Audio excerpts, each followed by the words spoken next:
The following content was recorded by two niggas who were gladly left off of Bad and Bougie. Start the show.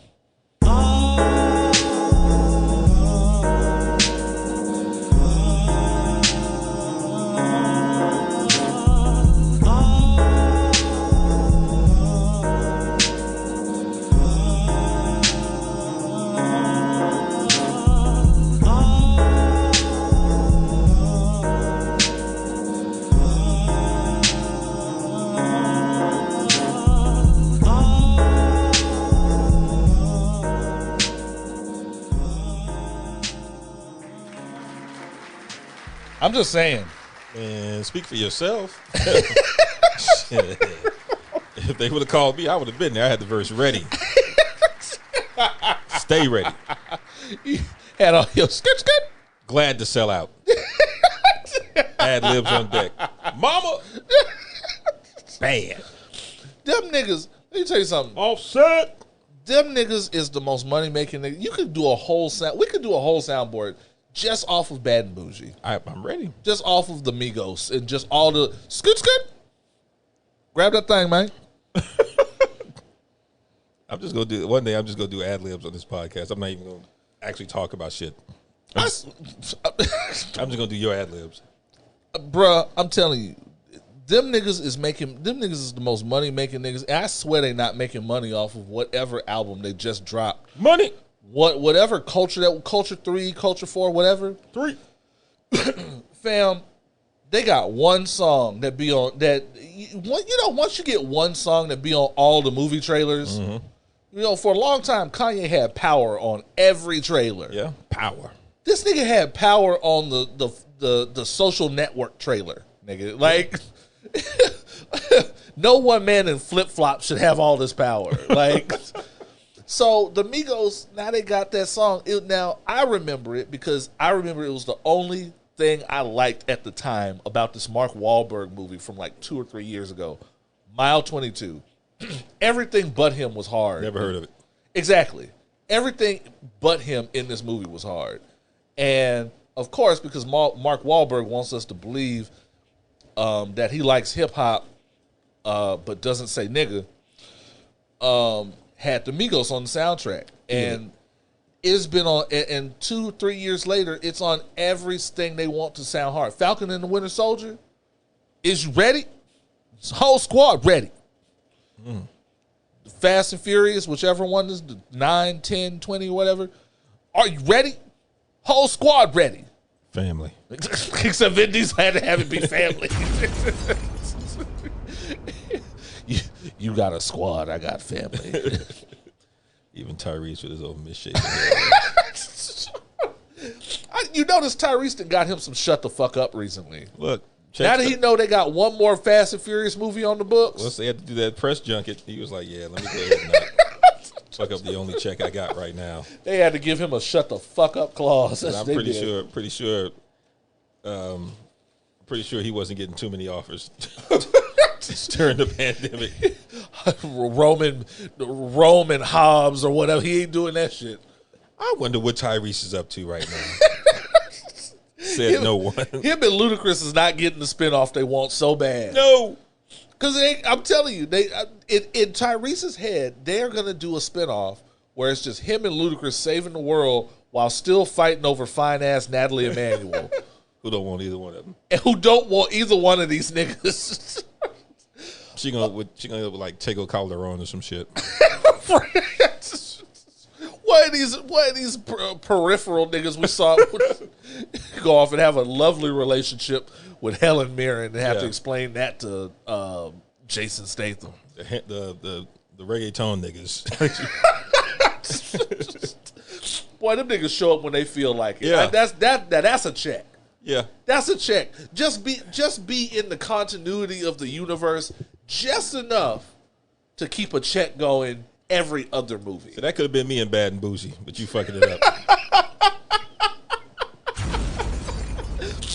Niggas plus information plus alcohol equals opinions while black. Your black ass cheat sheet for the week in foolishness and fuckery. I am your boy Oz. And the price of the uterus just went up.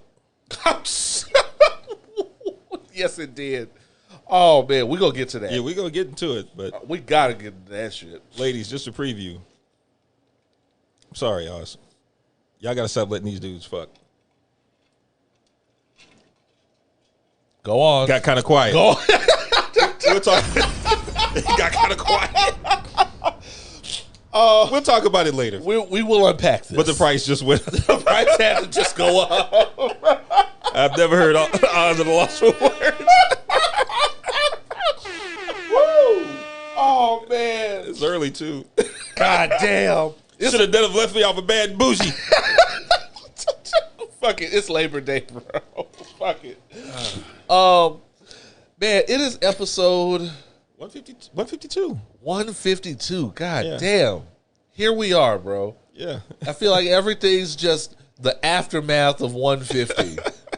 That cluster, that wonderful, hilarious, entertaining clusterfuck we Yeah. had.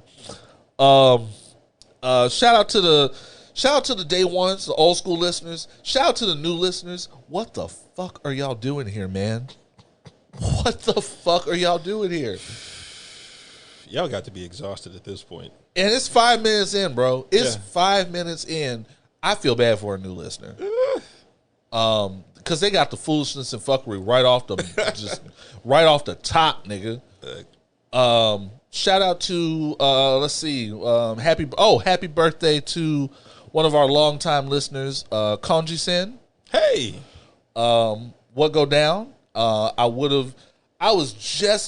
This weekend I was just drunk enough and feeling myself just enough that I would have gladly crashed whatever birthday festivities you were at, but I feel like I would have been out of place. My gay friends, they have a good time. Gay people have a good time, and I've been trying to convince straight niggas of this for a long time. But I never crashed their shit because I always feel like I'm gonna stand out. Nigga be like, what is the fuck is she bringing the straights here for?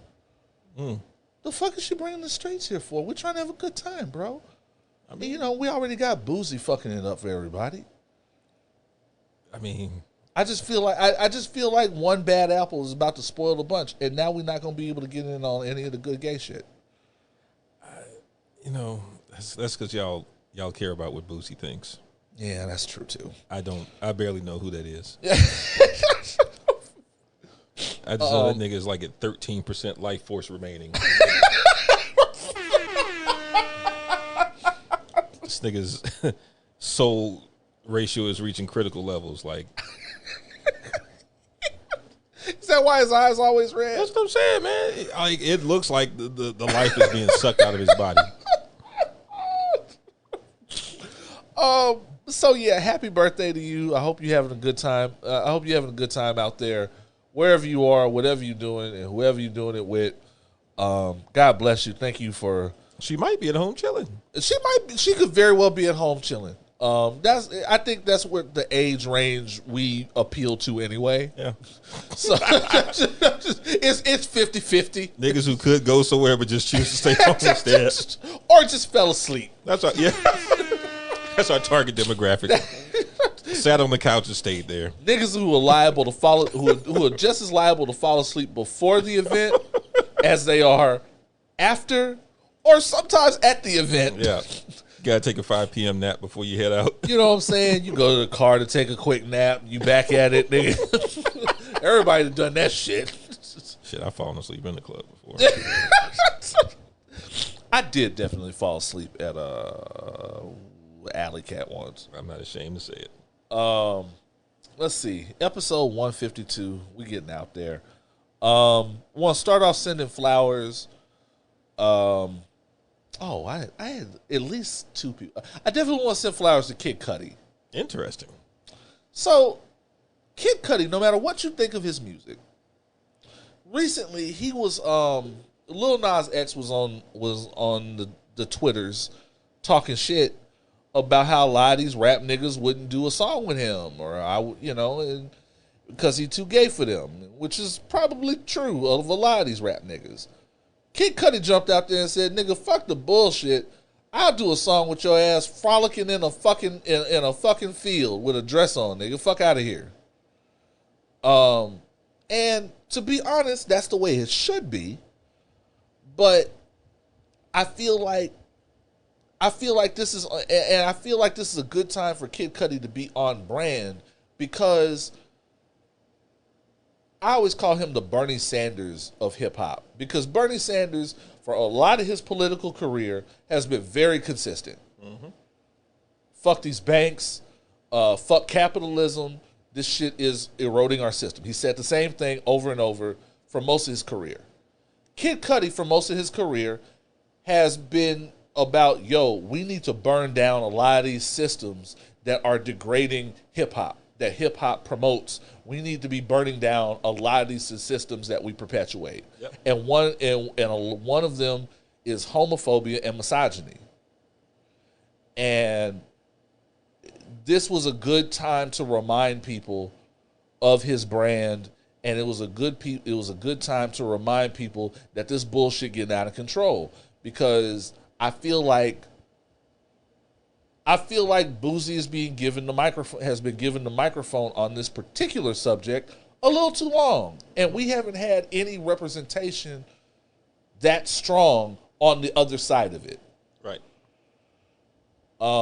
And Kid Cudi would definitely be the nigga to jump out there shamelessly, because I feel like Lil Nas X gets a lot of shit that niggas like Tyler don't get. Boosie ain't starting no shit with Tyler. Well, also, I mean, Lil Nas X does kind of take the shock value to a level that the other ones are not currently doing as well. But I agree with you. But even for the most part. Well, but even then, he takes that shock value because that's not happening in a vacuum either. Right. He's giving the shock value to raging against homophobia that a lot of rap niggas put into homophobia in the first place. True. So I think it's one of these things where I feel like Lil Nas X is a Rorschach drawing. That you get whatever energy you put into it. That's true. But I mean, if you're more prone to like just completely latent homophobia, then yes, you're going to react to it. If you're a person of a more reasonable and accepting mind, you're like, okay, this is, we see it for what it is, whether it's art or trolling or right. just fucking with niggas that are latently homophobic. And make no mistake, trolling can be an art form too. There is an artisticness in trolling. Yeah. I think Lil Nas X definitely tries to blur those lines. So big shout out to Cudi for standing with him. Big shout out to Lil Nas X for staying on these niggas' asses, man. I can't celebrate Lizzo for telling these fat phobic motherfuckers to suck a dick. Yeah. And not celebrate Lil Nas X for telling them to watch him suck a dick. I guess. By the way, I'd like to inform you, in case you didn't know, I guess Cardi B gave birth to a child. Hey, hit her with the air horns.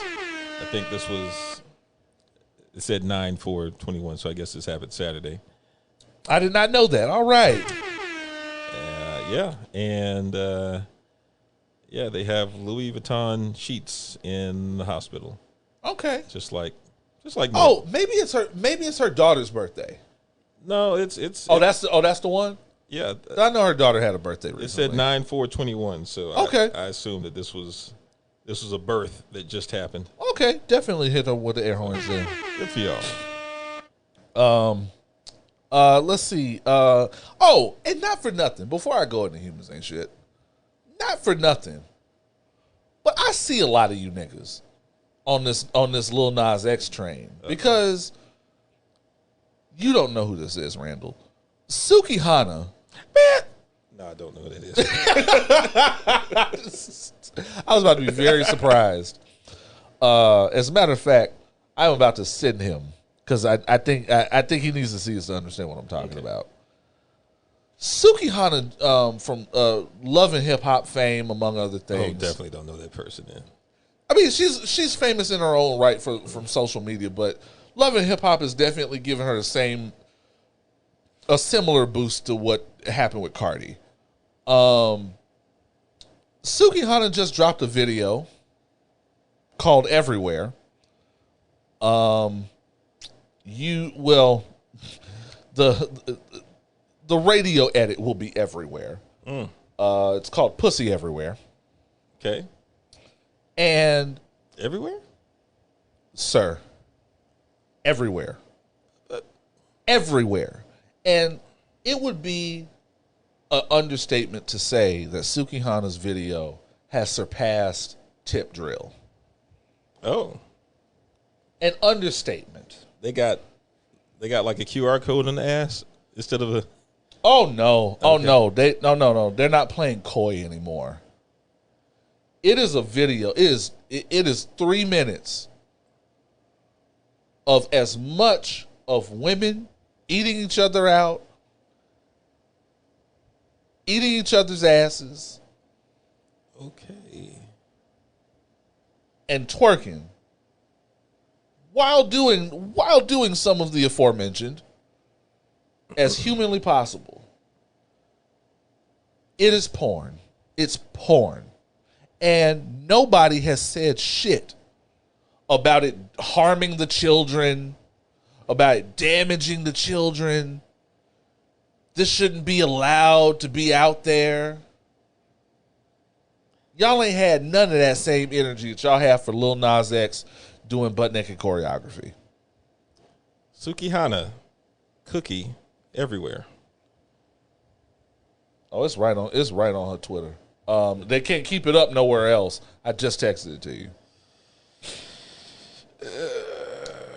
And y'all ain't had the same energy for Suki that y'all have for Lil Nas X. I wonder why. The very first shot is a set of breasts. Oh yeah, it gets worse.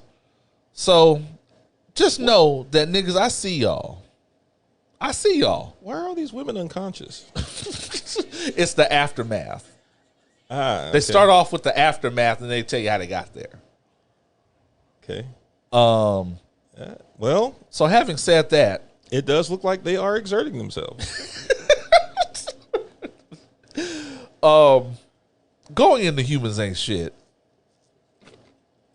sometimes on the internet, you niggas make the rounds with the dumbest shit. The dumbest arguments on the internet make the rounds several times over for no reason. How many takes did they have to do standing on their heads?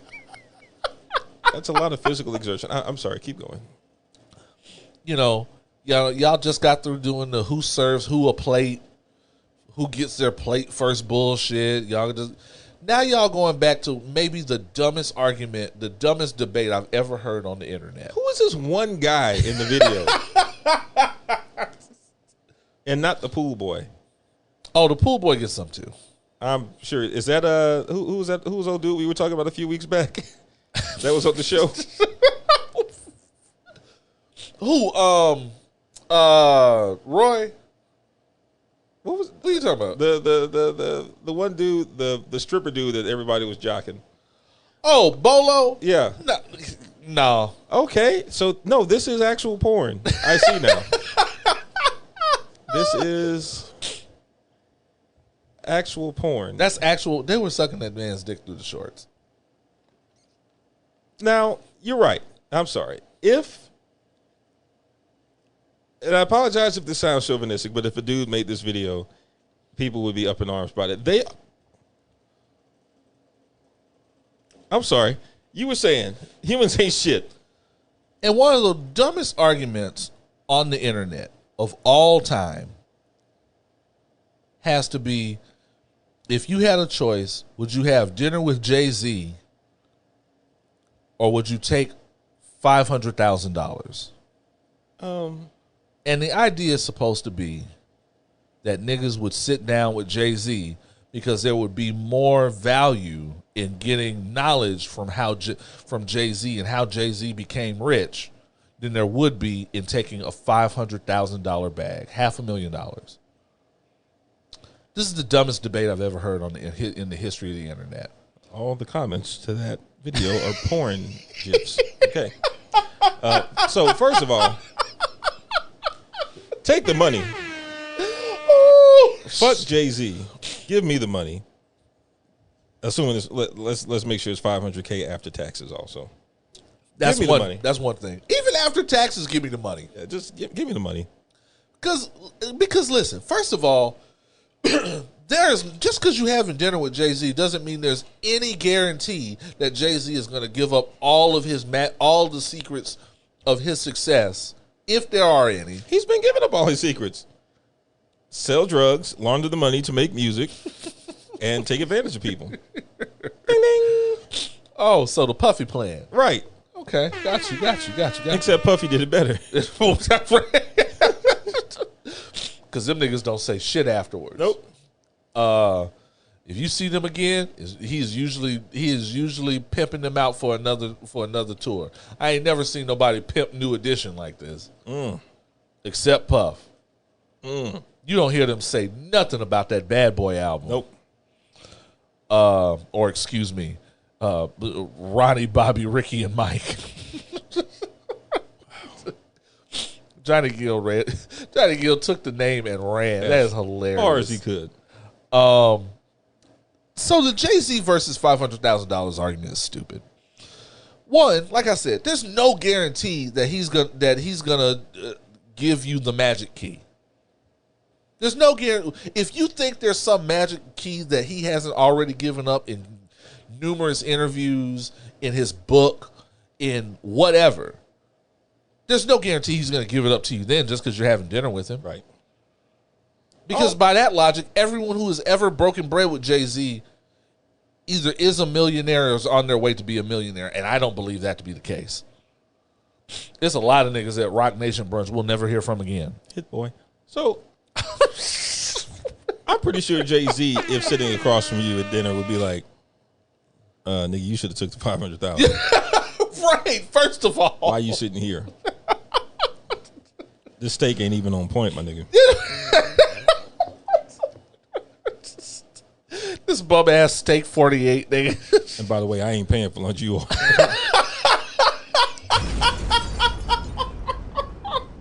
Shit, you called me here. Oh shit. And second, there is nothing to my mind that makes me believe that anything Jay-Z would have to say to or about success, it would be any different from any of the 100,000 self-help success books you can find in any bookstore for $20. Sell drugs, launder the money, get people who know how to move money for you. 3, if Jay-Z is smart, if Jay-Z is as self-aware as he would like us to believe he is. Judging by his dreads, he's not. But go ahead. If he is as self-aware as he would lead us to believe he is. His dreads look like trash. Yeah, no, that ain't it. I believe. You just starting off in your twist, man. Don't follow the Jay-Z. I'm not going there. No, fuck that. Sorry. See, the difference is Jay-Z already has the pussy. Or does it have him? I'd let it have me. Beyonce, Giselle Knowles Carter, like thick 3 kids in Beyonce, Giselle Knowles Carter. I'd let that pussy have me. Do you think she's allowing him to have it? Because remember, the price went up. Price did go up for him a long time ago. That is true. The price has gone up. He made a whole album about it. Yeah, and he got an album made about him fucking it up. And he hasn't done anything since. Yeah. Last time we saw him, he was following her around. Yeah. She was leading him by the hand. This is true. Sorry, continue, please. This is true. I have conspiracy theories. I think we both have conspiracy theories about that, but that's Patreon shit. But if he's as self-aware as I believe that he wants us to believe he is, I feel like the best advice he would give about the key to success would be luck. Sure. That's the thing that nobody ever wants to talk about when it comes to success. Is how a big factor in it is luck. And Biggie dying. Yes. Oh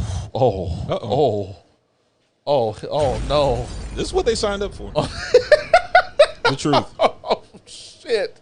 Where did Sukihana get her name from? I have no idea. Okay. I have no idea, actually. I don't even know what her government name actually is. She wild, though. She's exactly as wild as that video suggests. Okay. You didn't even hear the song. I don't want to. I kind of know what it's about.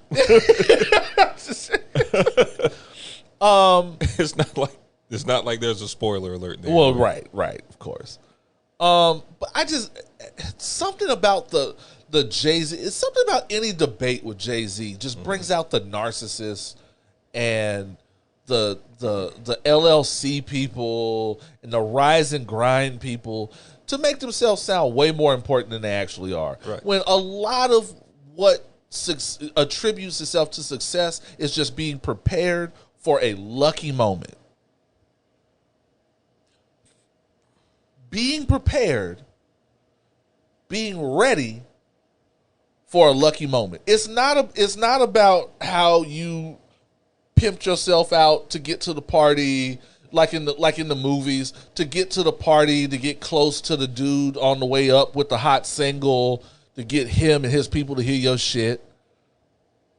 It's about you being prepared and having the best song and having the best production you can when that nigga comes through the studio and passes by and hears your shit. I think I ain't never I'm just saying I'm gonna let you cook.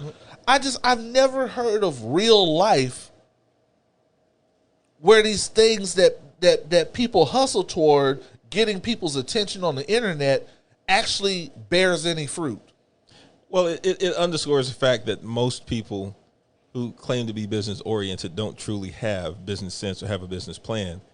Their plan for getting rich is to be adjacent to rich people. Which is dumb. That's it. That for a lot of these dudes who are like, man, I know Jay-Z can sit me down and put me on game. He's not going to tell you anything that's not already out there. You just want to be adjacent to wealthy people and hope that you'll somehow get the virus and catch wealth like you niggas are catching Delta right now.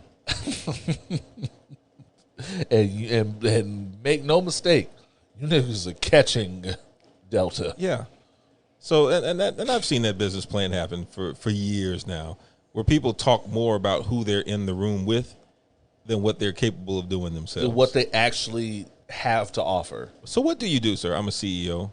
What does that mean? I'm an entrepreneur. Okay. I've been associated with this person, and this person. Yes. What do you do? You know, I do business. Okay. I do business with this person and this person and this person. Yes. Thank you. Goodbye. Right. What the fuck is a brand ambassador? No one has given me a straight answer ever. I mean, a person who gets paid to peddle brands. That's the peddle. That is the key word there. I'm trying to be a brand ambassador for Nike. I'm trying to be a social media consultant. What the fuck? And it angers me because people keep telling me that millennials are the ones who are opening these doors. I don't know what the fuck any of my other millennials are talking about. What the fuck is a social media consultant? What do you do to qualify for that job? What accreditations do you have to acquire to qualify for that job? You use your connections to inflate people's social media numbers, and you tell them that it's happening because you're increasing their engagement and giving them the right hashtags. Oh, so a bunch of bullshit. Yeah, I mean, okay. anytime I've dealt with people who are like, I'm a social media consultant, you know, my job is to give you more exposure. They just use their Rolodex of people and say, here, just follow this person. Look, there's engagement. Search engine optimization. I hate these people. Hashtags. I hate these people. I hate people just getting jobs for nothing. That's what drives me crazy. People just getting jobs for what they say they can do versus what they've been proven to have training in doing. It upsets me so bad. And that's the people that have the stupid ass Jay-Z versus $500,000 argument. Because now people have become the other side of people coming out of the pandemic, learning that capitalism is bullshit, is that now people have come out of the other side thinking that capitalism is some abstract thing that you can move and shape and make people believe it is what it isn't at your will. It's like the Wolf of Wall Street when Matthew McConaughey was telling Leonardo DiCaprio, the trick of Wall Street is to keep the thing not being real. Yeah. Because the minute they cash it out, there goes your power. Mm-hmm. And to keep it being an abstract thing that they can take and put into the next thing. And that keeps Matthew McConaughey rich. And not the person. Because they keep putting that value into a new thing. Yeah. And you got to keep moving the goalposts. You have to keep moving the goalposts, correct. I wonder if those young ladies in the Sukihana video know about what's going on in Texas. And they are just taking ownership of their bodies. I think that's what's happening. I think that's a protest. I think that's what's happening. I think Sukihana is currently protesting anti-abortion laws. That would make sense. I support Sukihana. Song of the week. Song of the week is Sukihana. I feel like the rest of this episode is going to be somehow us trying to rationalize what we saw in that Sukihana video. Can't. It's just you can't any more than you can tip drill. I mean, you gave an accurate description. It was she has surpassed tip drill. Yes, I mean blatantly. They were sucking that man's dick through his shorts. Song of the week. I realized this is a nigga that I actually like. I've never played any Brent Faiyaz, and since it's Labor Day, last day of Labor Day weekend, the last 3-day weekend of the summer, and a certain light-skinned rapper has come back onto the scene. It felt like a good time to play this joint that I feel like got overlooked. Should have been a single somewhere. Should really be getting more attention than it is. This is Brent Faiyaz, produced by the Neptunes, featuring Drake, with Wasting Time. Get that going. It's not going. I don't know why. Oh, there it is. So pour yourself something, get comfortable. We're going to have a good show. We'll be back with more Opinions While Black. Let's go. You can't even sit in peace, 'cause all of these niggas be on you.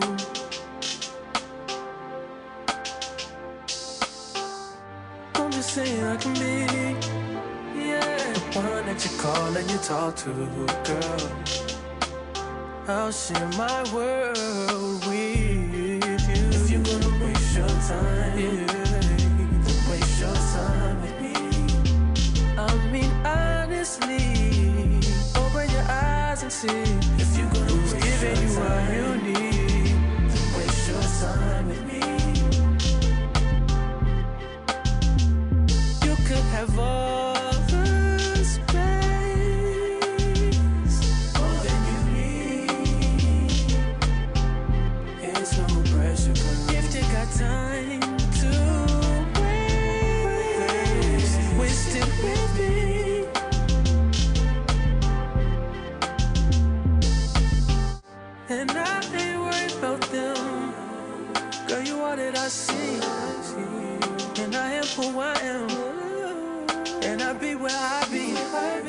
If you ever hit me on a late night, I'll give you a clear mind. Might give you some insight. I'll share my world with you. If you're gonna waste your time, then waste your time with me. I mean, honestly, open your eyes and see. If you're gonna waste your time, then waste your time with me. You can have all the space, more than you need. It's no pressure, girl. If you got time to waste it with me. Don't close your eyes to get away. Just bang my line and I'll arrange it. Beautiful, girl, you're stainless. You'll be fine, I'll be painless, yeah. All I'm drinking is champagne. All you want is the same thing. Yeah. The 10,000 building, get your ass an apartment, put you inside a G-class, that's just a starter kit. Plenty things count in life, but none of them is the thought of it. New piece around my neck, his chess games, cause shorty stay with calculated moves like Beth Harmon. Swear I'm more Purple Rain Prince than Prince Charming. Disappointment I stay expecting it, the pessimist, gold medalist, flush the magnums just so they not collecting my specimens, damn. The way she with Poppy, man, you would think she's a veteran on remembrance. Cleaning lady, sweep the room daily for all the evidence of everything I ever did. Do they have a pool there? Do they have a gym there? You used to do skincare, but now you do swimwear. Your ex-roommate got a condo that's downtown, but she got no furniture in her crib. I've been there. Checkmate, even though you hate that I even check her, I still get an E for effort. Only time I played it back and forth is a Leah record. If I let you talk first and nobody is speaking second. Fluent in passive aggression, that's why you acting dismissive. Hearing me out for once will require you actually listen. Damn. The boy is back, I never turn my back. I just slapped him, so now all that they see is my back. Say that damn Maybach Benz with me in the back. When I wasn't accurate, I still couldn't clean on my act. Whenever I tell the truth, you feel like you being attacked, but that come with being attached, so how about we leave it at that? If you're gonna waste your time, then waste your time with me. You can have all the space, more than you need. It's no pressure, girl. If you got time to waste it with me.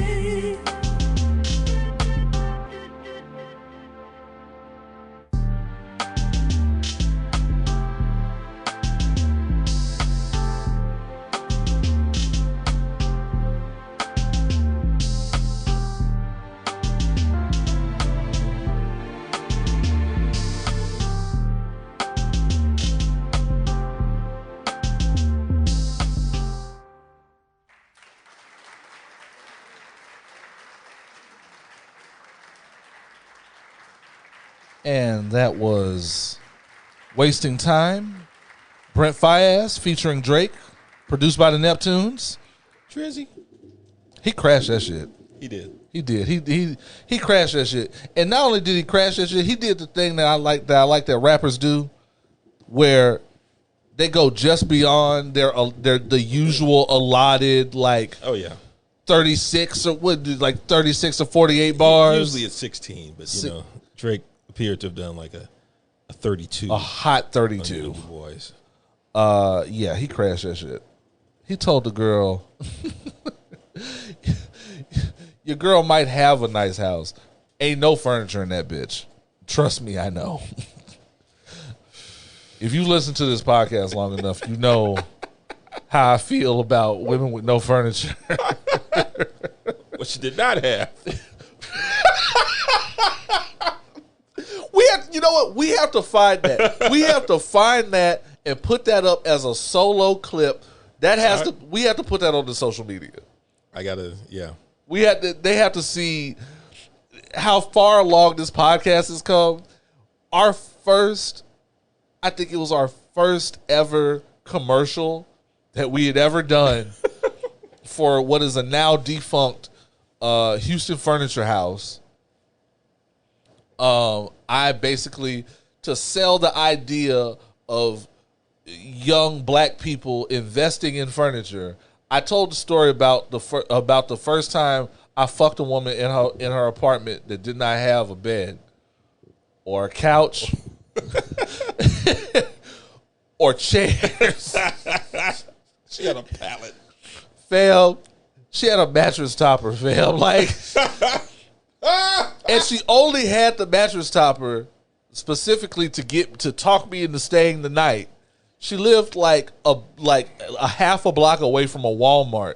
So we went to a Walmart and she bought, I thought she was picking up a bed set that she had purchased that she was picking up at the location, which is why she needed me to help her move it in. And they handed her a box. And she said, thank you. And I said, are they going to load the rest of it into your car? And she said, rest of what? And I said, the rest of your bed that you bought and paid for out of this motherfucker. She said, no, I'm just getting the topper. And a comforter set. And I said, to house who? What kind of slumlord shit is this? And sure enough, she thought I was gonna spend the night. She thought I was gonna spend the night. She was gonna give me some pussy. Now, to be fair, There's no fairness. to her credit, I did in fact spend the night. The price of the uterus just went up. Once again. Oh shit! It was awkward. It was anybody that's known me long enough that knew me around that time, fam. That was some shit. That was some oddball shit. One thing that women know about men is that men will do anything if there is the promise of vagina at the end of it. This is true. This is especially around that age, fam. It took nothing. Like, because in my head, my plan is always to not stay the night, but to stay enough of the night To where it doesn't feel awkward. to where it's not weird when I leave, and you're gonna be half asleep anyway. You just gonna say, "Okay, I'll lock the door." You be counting to like 100 and shit. Fam, I set an alarm. Like, I set my silent alarm on my phone to wake me up. And I be out, and I know I'm not staying. Spent on a fucking mattress topper. She got a dog. She got a big ass dog too. Yeah, he was right there with y'all. At the foot of the fucking mattress topper. When you gonna leave? Nigga, yeah, I'm still here. You was sleeping in his spot. I saw the whole thing. You ought to be ashamed of yourself. The dog don't understand. The dog thought they were coming home with a bed for him. Shit. Boy, I tell you. Shout out to her. She don't listen to this podcast. If we want to change anything in this world, women, y'all gonna have to start withholding. But I'm not gonna talk about that yet. I'm not gonna talk about it yet. So you know we have to do a special episode of Drake Watch. Baby. You know Certified Lover Boy is upon us. We are living in the time Finally, of Certified Lover Boy. Baby. light skin season has returned.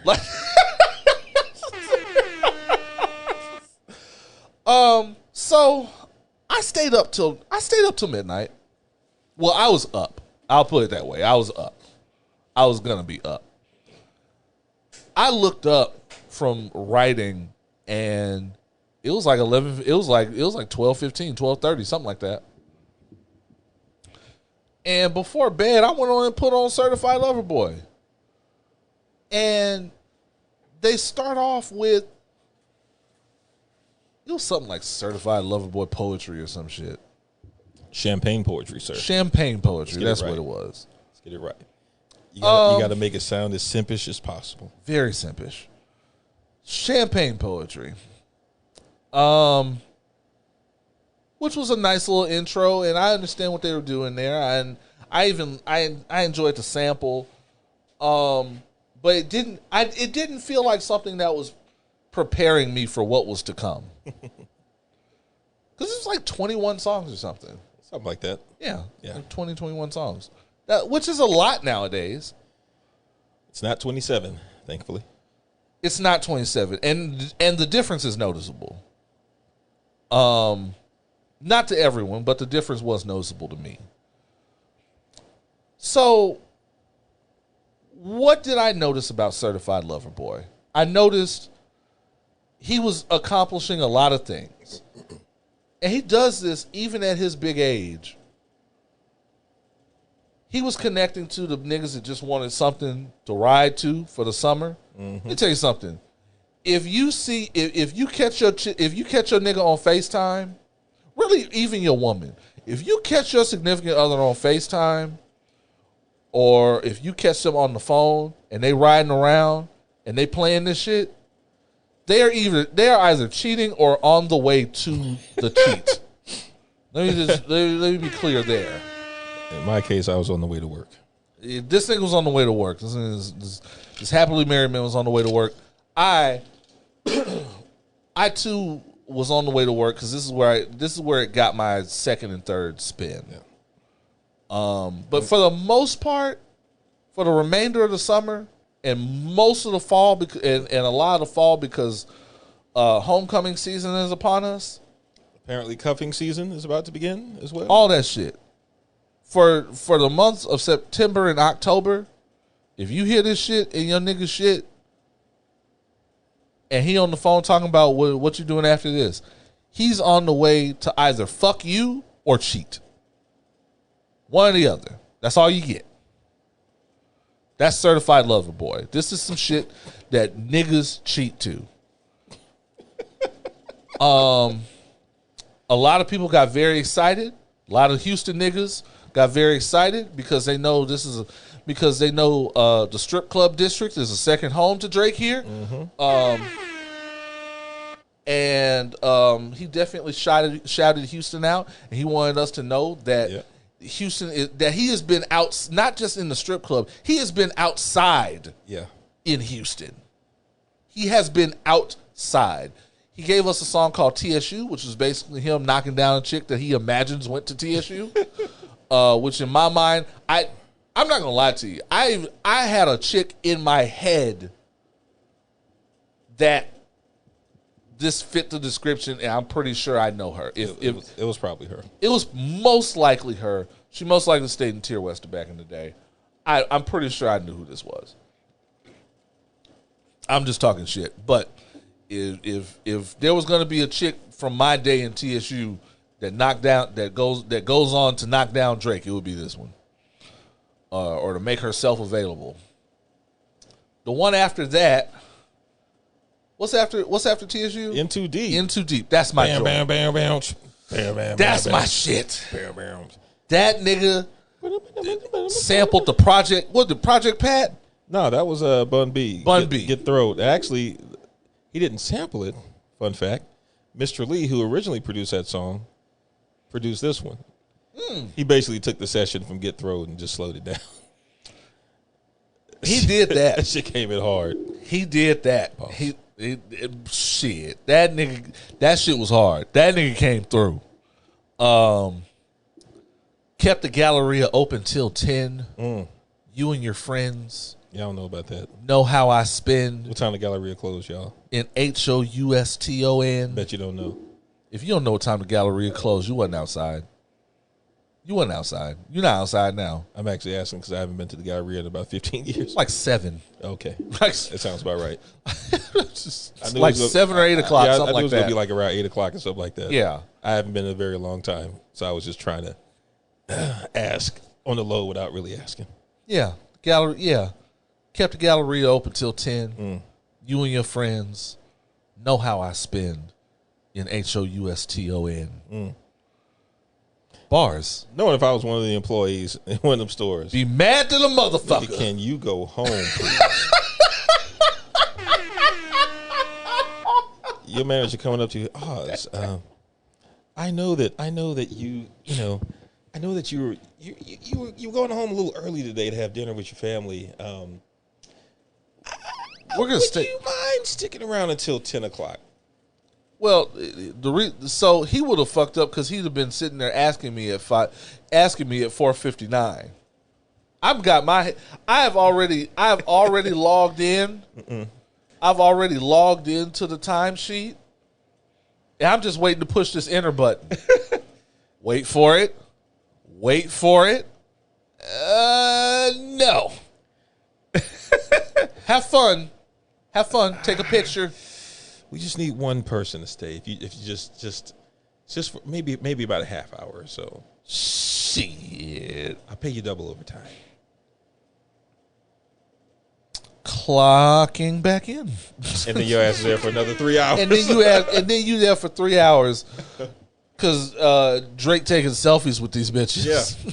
Who ain't bought shit. Worse, he got you taking a photo for him. Hey, bro, you mind? Hey, man, thanks, man. Hey, man, let me get a picture. Let me get a picture, boss. Hey, I'm good, man. Nah, I'm good, bro. Yeah, man. I'm good, bro. Good looking out, though, bro. Good looking out, man. Baby. Knock that part out of his head. I told you, I wanted that Drake from this. The part in his head, Drake. Yeah. The fuck niggatry has not reached its apex until Six God has the little heart part. Yeah. That's where the source of his power is. In that little part. Every fuck nigga has a source of their power. Future, it's probably the lean. Future doesn't meet his height of fuck niggatry until the lean gets involved. Drake, he gotta have a part. He gotta have a part, and he gotta have a fresh Nike jumper. Nah, I think Future just has to have an X. Like, X's fuel his pettiness. I think it's like when Goku just starts just staying on Super Saiyan after a while. Yeah. I don't think Future's fuck niggatry has to be activated anymore. Like he's just because he's too fertile. He's too fertile. He's now getting women pregnant by touch. Mm. It's like Hannibal Lecter. They have to put the little muzzle and all that shit on him, and they have to have the little metal bars to walk him through public areas so he don't touch bitches. He just gets women pregnant by touch now. It's osmosis. Sounds about right. Future, who was also on this album, he was on In Too Deep, and he was on the joint with who was it? The young nigga I don't know. They did the video. Lil Durk? Lil Durk, maybe. Maybe? I don't know. Maybe. It was one of these young niggas that I don't know and have never probably listened to outside of this. Oh, no. Young Thug. Young Thug, there you go. The Way Too Sexy song. My yeah, bad. yeah. Yeah, Kawhi Leonard was in the video looking awkward. They know, and I a lot of people were like, just listening to it off the album, that it was a miss. But sometimes you have to listen to these songs in the way they were intended. They recorded that song knowing they were going to do a cornball video like that. For a lot of people, Fair Trade was their favorite song. Fair Trade was a good song. The one with Travis Scott. Say lost friends but gained peace. Sounds like a fair trade to me. It's a good sentiment. A very good sentiment. We're going to see that. We're going to see that meme quite often. Nothing about Travis Scott's verse said any of that, though. But I understand. Makes sense. I liked this album. I really did. I did. I enjoyed it. And a lot of the criticism it got felt unfair to me in that they were like, oh, well, it's just Drake doing the same shit. When has Drake not given us the same shit? When is your favorite artist not giving us the same shit? Like, what happened to if it's not broke, don't fix it? Drake doesn't fix it, and Drake is not out to break ground. Let me put it that way. Drake knows he does a thing that nobody else does quite like him, and he just keeps doing that thing, and that's okay. Yep. There is something to be said about being consistently dope. Michael Jordan can give you this. Michael Jordan was giving you the same free throw, the same jumper. That shit hit every time. Jordan would tell you the key to his success was consistency. That's it. And my thing is, no other facet and no other craft do we ding on people for giving us consistency and quality. Yeah. You know what I'm saying? Like if I show up to work every day on time, you're not going to get tired of me showing up to work every day on time. You're not going to get tired of me giving the same good performance that I give at work. You're going to give me if I'm consistently doing it for years, you're going to keep giving me a fucking raise. Yep. Until you're paying me all you can pay me. Drake is giving and Damon Young from The Root said this more eloquently than I can, that Drake by choice focuses on accessibility. Mm-hmm. Focuses on accessibility and being catchy. And with that comes an element of disposability. Drake knows this. And Drake is fine with it. Because y'all gonna keep listening to it. Yep. Even the people that hate on this shit they hate it after listening to it 3 or 4 times. Yeah. And my thing is, it's okay. Like for me, I don't need some shit to break new ground. I don't need some shit to change the landscape of the game or whatever. Music writers need that. Rap writers need that. Rap journalists need that. And that's okay. That's fine.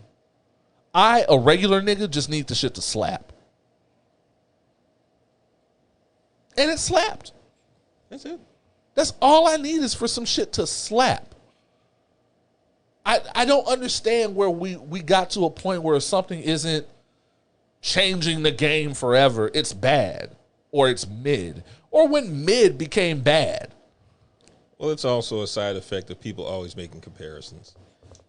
It's a side effect of people always wanting to know who the greatest at something is when that has no bearing on your enjoyment of something whatsoever. Correct. And then the whole time when people are comparing his upcoming release to whatever Kanye is releasing, which one is the greatest, which one is the GOAT. It really doesn't matter, because all that matters is when you listen to whatever you listen to, you either like it or you don't. Exactly. Their greatness has nothing to do with your listening enjoyment. Did it slap?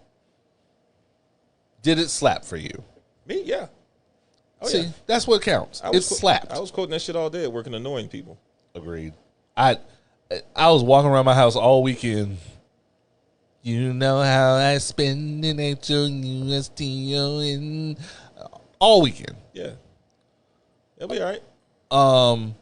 There were some songs that got left off that I was surprised got left off, but I know he wanted to surprise us and give us something that we had not heard. Yep. I was surprised that he left off Laugh Now, Cry Later. Well, because that seemed, at the time when he dropped it, it made it seem like that was going to be the headliner. That was also like a year ago. Also true. Yeah, I mean, that's true. He doesn't need that song to sell the album anymore. He didn't need Tootsie Slide to sell the album. And when you push the album back far enough, at some point you're working on it and you have to you almost have to update it, and you almost have to, it becomes a different project eventually than what was originally intended. See, Jay-Z wouldn't tell y'all that. Jay-Z wouldn't tell y'all that. Jay-Z was also on this album. He was. In one of the better verses I've heard him do in a while. I have to say I was impressed. I was impressed because he had to make up that black entrepreneur shit to me. That bullshit. Y'all remember that shit. Y'all were so hyped when it came out, and then you heard it, and we never heard about it again. Was that a $500,000 verse, y'all? That's what he's going to talk to y'all about when y'all sit down with him.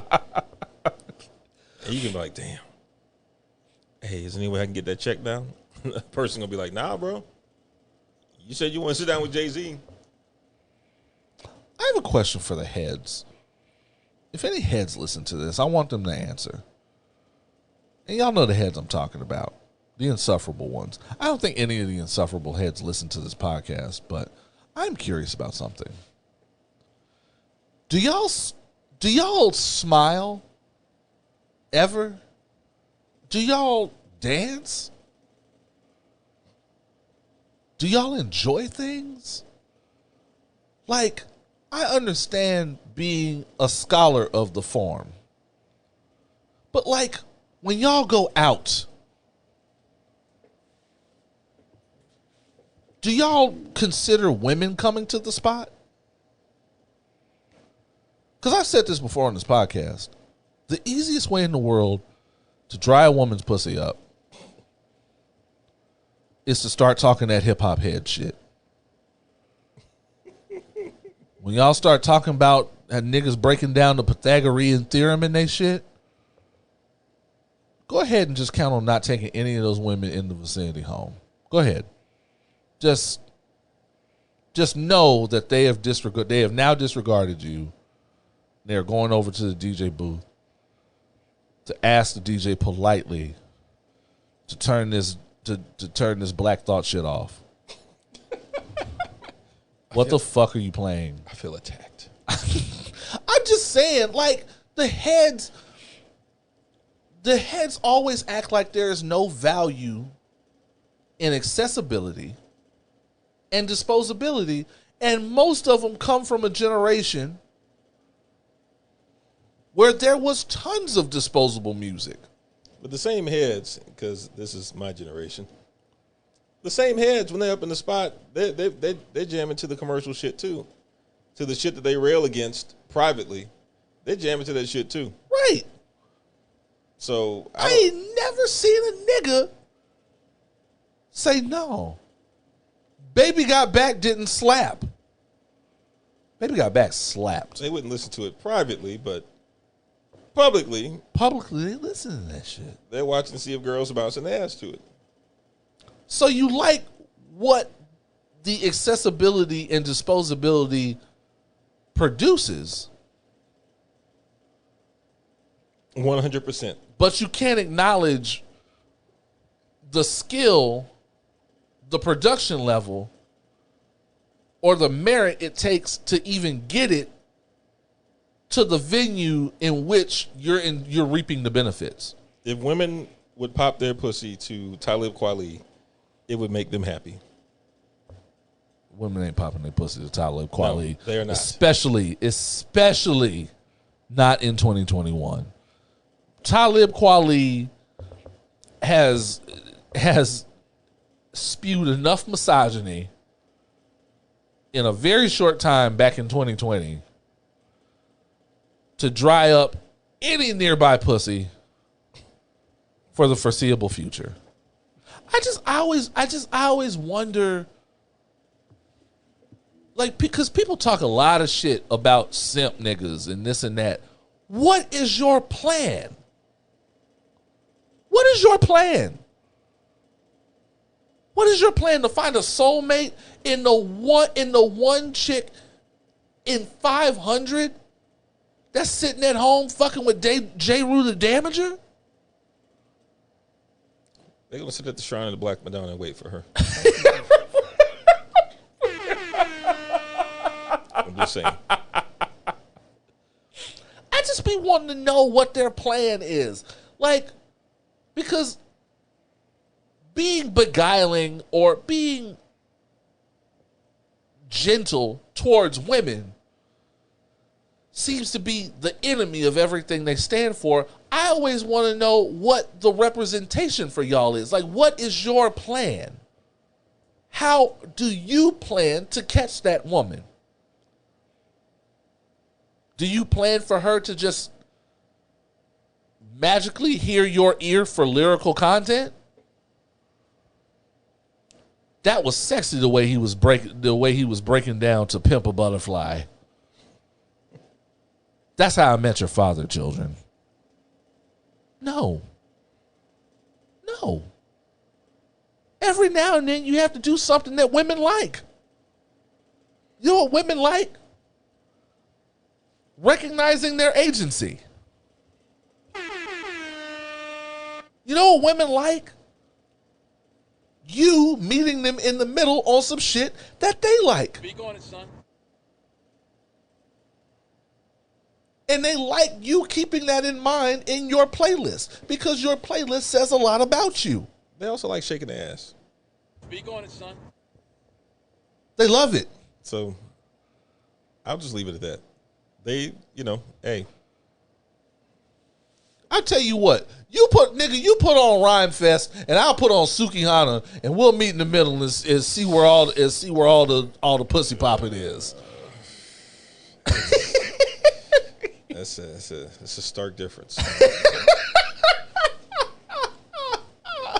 Look, after watching that Sukihana video, I want to personally apologize if I have ever remotely objectified any woman.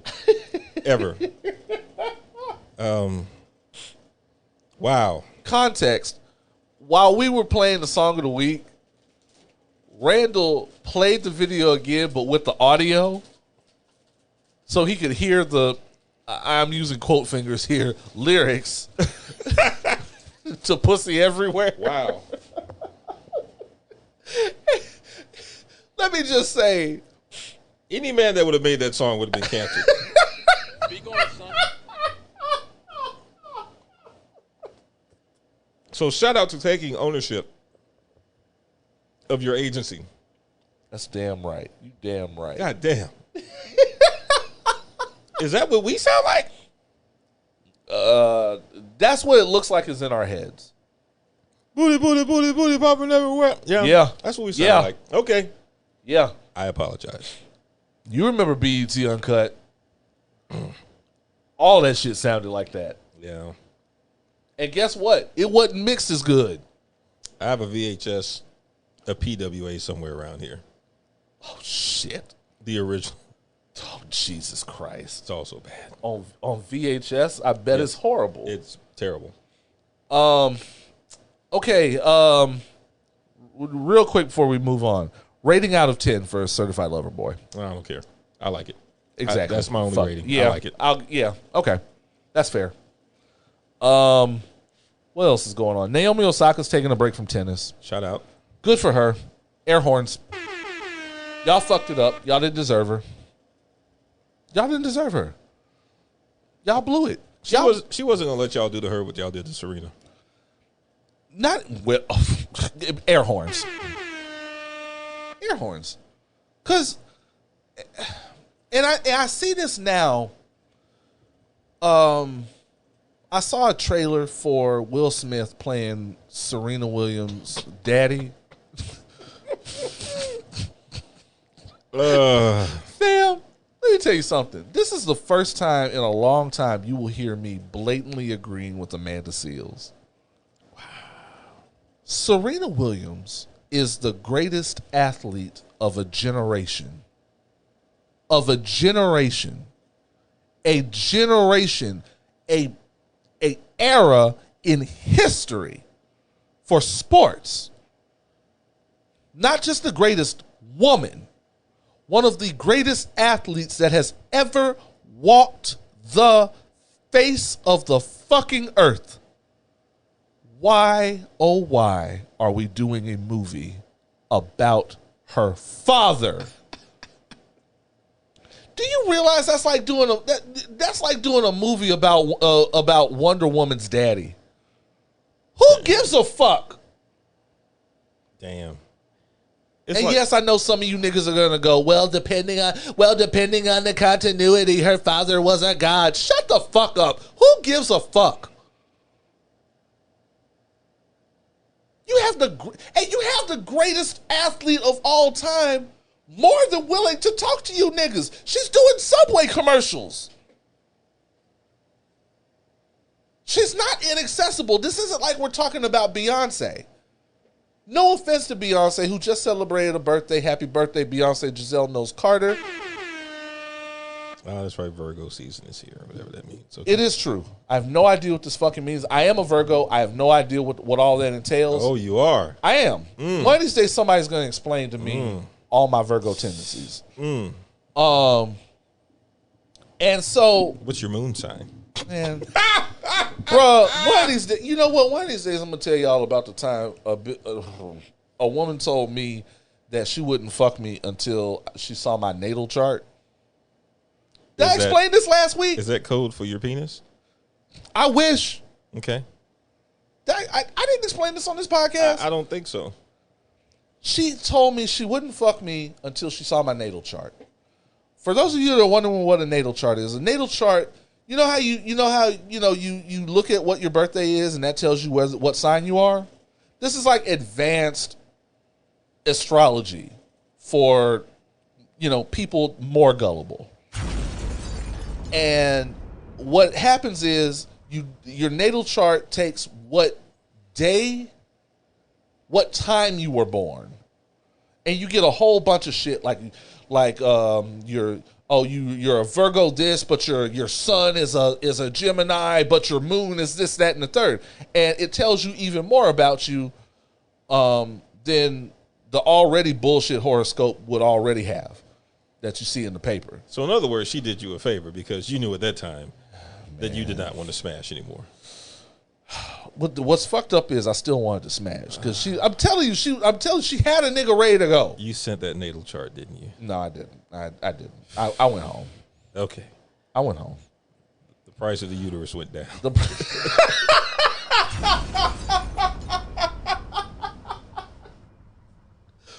Man, and the only reason, and I'm not gonna lie to you, she could have had it. I only went home because I didn't know how to figure out none of that shit because I've never had to know what time specifically I was born. I was born sometime in the morning. Because you're trying to get in the mood and you're thinking about the third house in Jupiter and it's just like it just throws your whole game off. It's like damn, yeah, that's too much fucking math. That's why I hate astrology. It's too much math in this shit. It's too much math and science that you niggas just made up. Can't stand you millennial niggas, man. Y'all just y'all on your fucking sage. Yeah.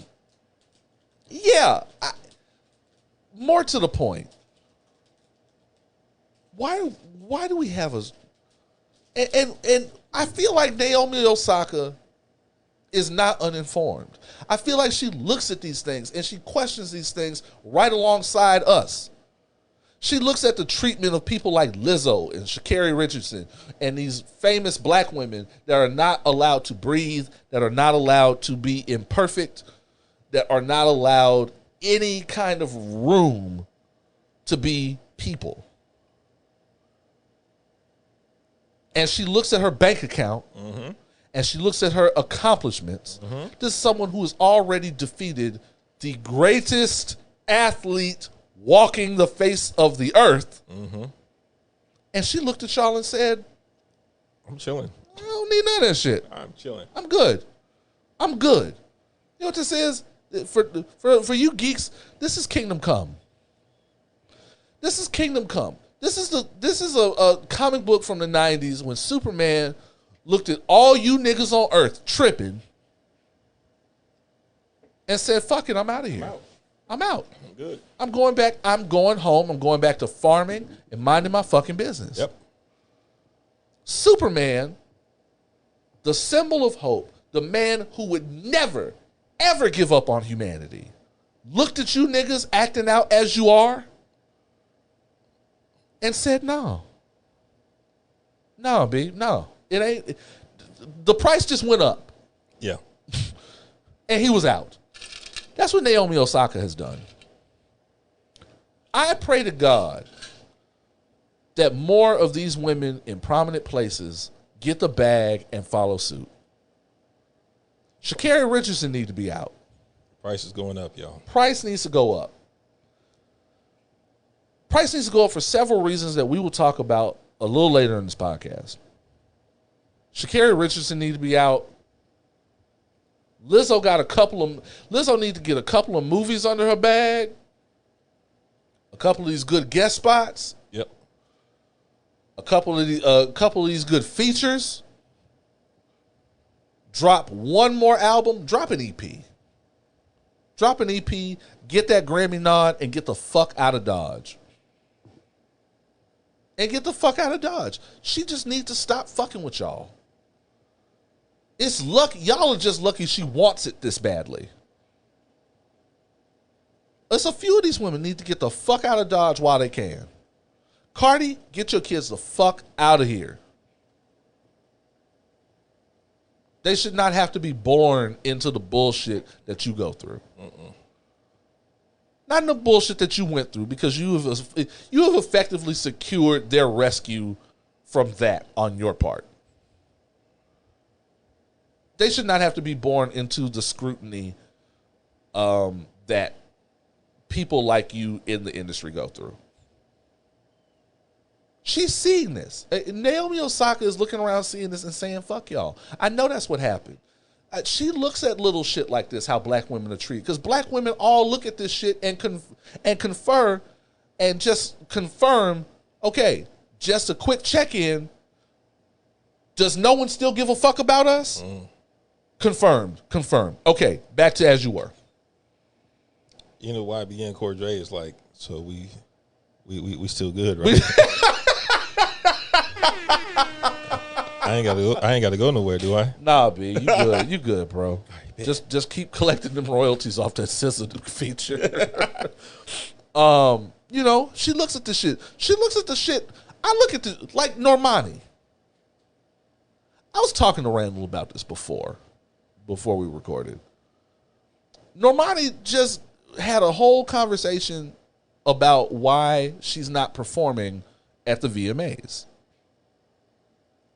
Now, a lot of it was very kind of muddled in jargon and made it very clear that there were things she couldn't discuss on air, but obviously there were a lot of industry politics that probably her team, that probably her label got caught up in, that would just made it not a good business deal to be at the VMAs, maybe.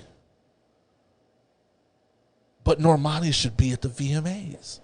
And I'm not just saying that because she's Houston.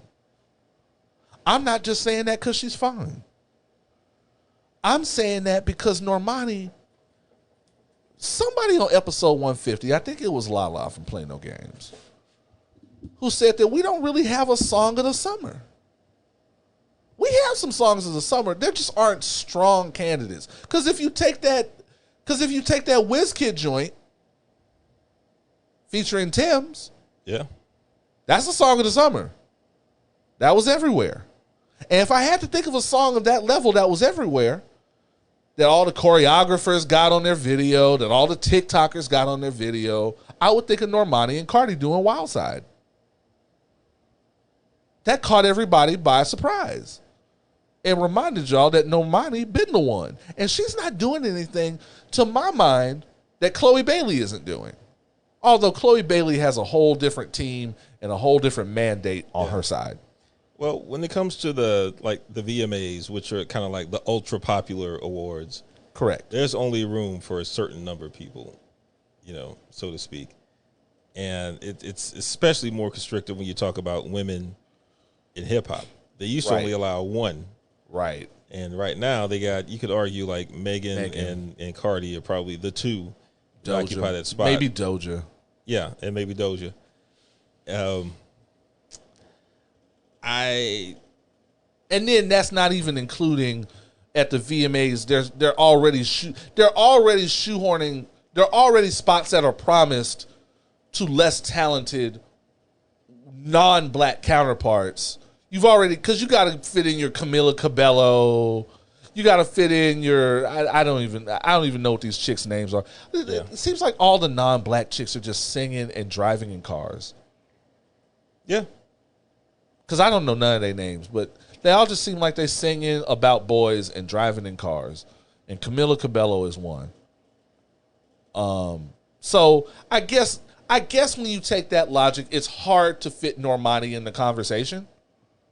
But even if we take her out of, even if we subtract that conversation,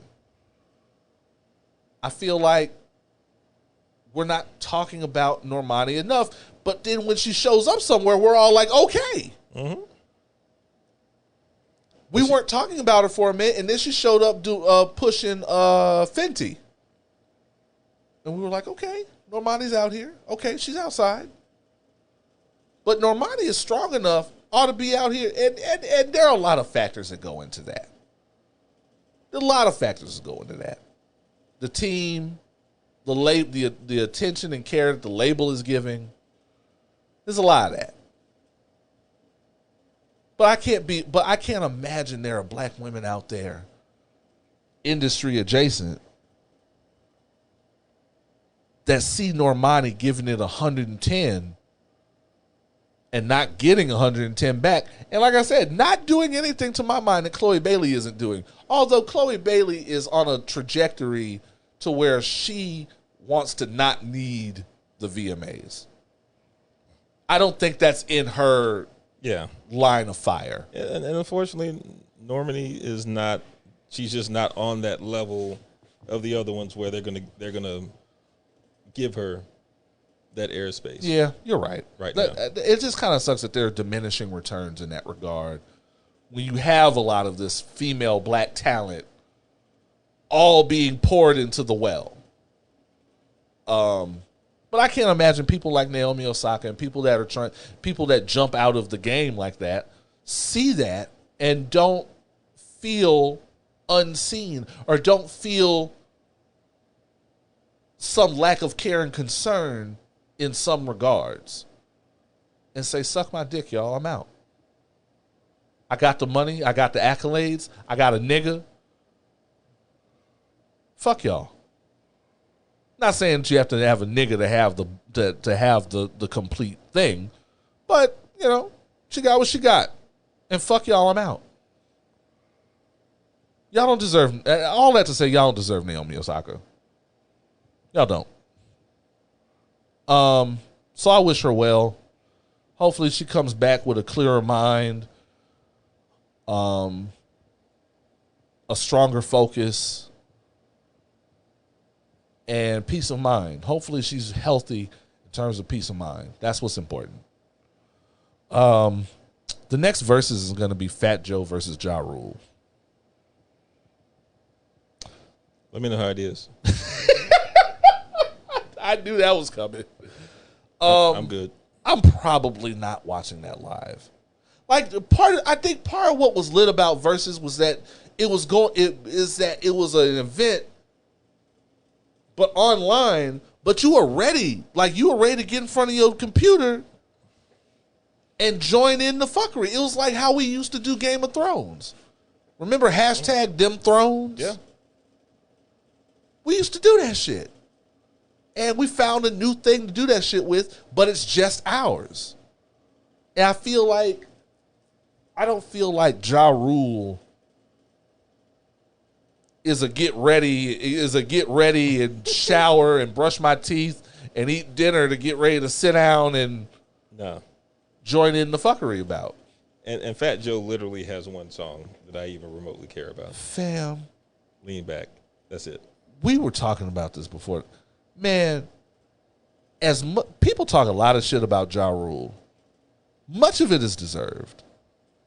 But people forget Ja Rule, that when you talk about the turn of the turn of the millennium and the niggas that brought Def Jam back to hip hop glory, you have to talk about the Trinity. You have to talk about Jay-Z. You have to talk about, God rest his soul, DMX. And you have to talk about Ja Rule. Those three. You couldn't, from 2001 to 2006, you couldn't do shit without Ja, X, or Hove on your shit. On your soundtrack, blessing your tour, doing a feature on your shit, you doing a feature on they shit, you couldn't make a move without one of three. And your level of relevance in the industry was determined by whether or not your people, your budget, could afford one of three. Yeah. You couldn't afford nobody, you could afford Ja Rule. If you were a little luckier, you could afford X. Well, actually, at that time, X was the top spot. Yeah. Jay-Z was right in the middle. Yeah. Because Dark and Hell is Hot was probably harder at the time than... Well, he had Dark and Hell is Hot and Flesh of My Flesh, Blood of My Blood. And like a third album in a 2-year span. And that was when, I think Hov was still riding Blueprint. Hov was still riding Blueprint, and he probably had like Sean Carter. He probably had the Volume 3. Volume 3. Yeah. So you had to have one of them on your shit to be legit. And Ja Rule held on to that shit for a solid like 5 years. More than that. 10 years maybe. Because, and then they had Ashanti, and, that kept them afloat. Man, Ja Rule had hits. He did. And when you look at Fat Joe, no disrespect to Fat Joe, because he got some joints I like. Even right now, he got some joints that I like that'll make it into my rotation. But Fat Joe, at his best, his Grammy award-nominated shit is mid. It's not better than Holla Holla. It did not have the crossover. Lean Back did not have the same crossover, mainstream, worldwide appeal that Holla Holla had, Between Me and You. Any of them shits had at all. You have to going through Fat Joe's discography for singles and hits. A nigga would have to dig. You would have to have a music head really digging for your shit. Yeah. So y'all let me know how it is, because I will not be tuning in for that one. Yeah, I don't think I'm tuning in live for Holla Holla and Clap Back. Yep. Clap back, nigga, clap back. Well, speaking of DMX, and I hope to not derail the conversation too much. Okay. I just received word that Michael K. Williams was found dead in his apartment. What the fuck? At the age of 54. Jesus Christ. And there was drug paraphernalia present. Shit. Come on, man. Yeah. What the fuck is going on, y'all? Yeah. 2021, bro. What the fuck is going on? As a matter of fact, I am just refreshing my Twitter, and lo and behold, trending is damn RIP followed by Michael K. Williams. Jesus Christ. Damn. That hurts. That hurts. Now that motherfucking hurts. I hate that shit. Those demons always come home to roost. God damn, man. Found dead. Found dead in apartment. I hate reading those words, man. I really do. I hate reading those words.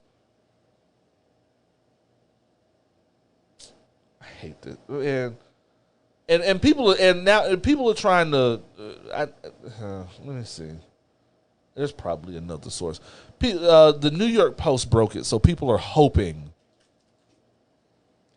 that there's no truth to this, but ain't nobody just going out of their way to kill Michael K. Williams on Twitter. I saw a couple of sources on there, so. Fuck, man. Rest in power, Michael K. Williams. God damn. That hurts. That hurts. I'm sorry. I know it feels like a just stop in the show, but I apologize. No, that needed to break. If that's true, that needed to break, and that hit me harder than I expected. Michael K. Williams, bro, come on, man. I need a straight one. I need a straight one. I do. Yep. I need a straight shot for that. Shout out to that's a strong. That is a strong pour. Shout out to Omar Little. Oh man, Omar Little, Montrose. Oh. Come on, man. What was his character's name on Boardwalk Empire?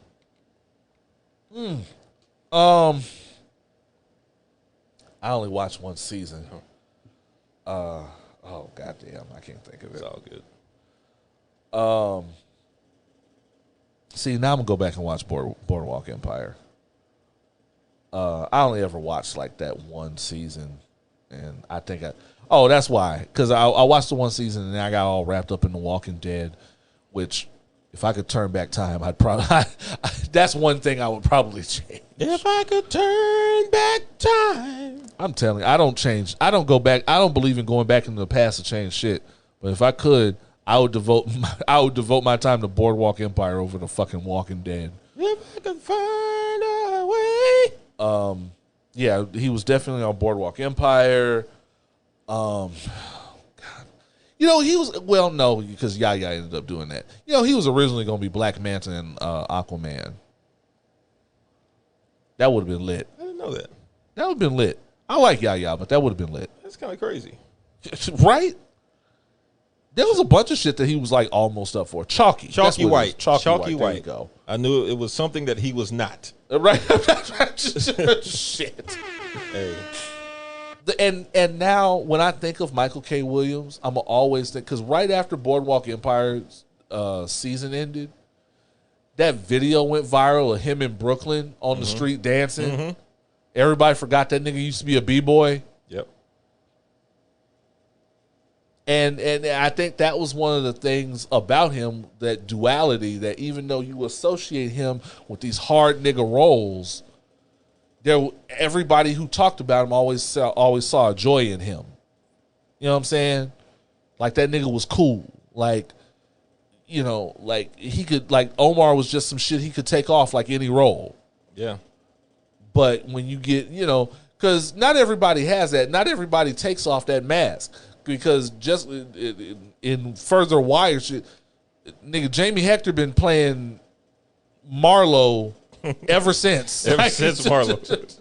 That nigga, I remember I was watching The Strain, and I think in the last season he shows up. Did he say the brick just went up? Price of the brick just went up. That nigga in the Vampire Apocalypse, this nigga was still playing Marlo Stanfield. You think it's one way? This nigga just saying the same shit. And you know, Michael K. Williams had a duality to him where you could see him doing other shit. Yeah. And not everybody had that, because it's a lot of niggas with that New York roughness to them that doesn't come across, and they keep trying. A la the RZA. The RZA can't decide if he want to be a nigga from Brooklyn or an old Asian man from Singapore. Supposed to be from Staten Island. Either one, all the niggas' music sounds like he records it in a gas station bathroom and don't mix it. Damn, it does, man. The RZA ain't mixed shit since 1996. I might argue not much before then either. Shit, I'm just saying. Yeah, rest in peace, Michael K. Williams. Damn, man. Powerhouse, bro. We love you, man. We miss you already. Let me go ahead and take this shot. Oh my God. Sound like you hit the bottom of that shot. Yeah, I did. Oh boy. Now I'm ready to talk about Married at First Sight. We got to talk about Married at First Sight, Yes. I guess we have to start with Zach and Michaela. Y'all still have me watching this dumbass show. Can't believe I got caught up in it. Zach and Michaela, fam. Zach ain't ready. No, he's not. Zach has not been trained in the art of husband or in the art of just significant other. Well, it's a mixture of a lot of bad scenarios. First of all, neither of them has been in a relationship for at least a year. They both admitted that. And they were married for one day, smashed, went on vacation. And then COVID. So they had to quarantine. They were married like 2 days and then separated for 8 days. And the first night back, all she wanted to... The first night back after 8 days of separation, all you have to do is keep the smash fest going. And see, this is what I talk about with these reality shows. Because Michaela, there's a lot of issues why she's mad, and some of them are valid. But the most valid one that we have to discuss is how they work the system. Mm-hmm. Everyone else, every other couple got the chance to have their dopamine. Mm-hmm. Get married, go on the honeymoon, all expenses paid, sit on the beach, blissful, all that shit. Put on the sexy music, put on all them Fenty joints you've been waiting to try out. The dopamine.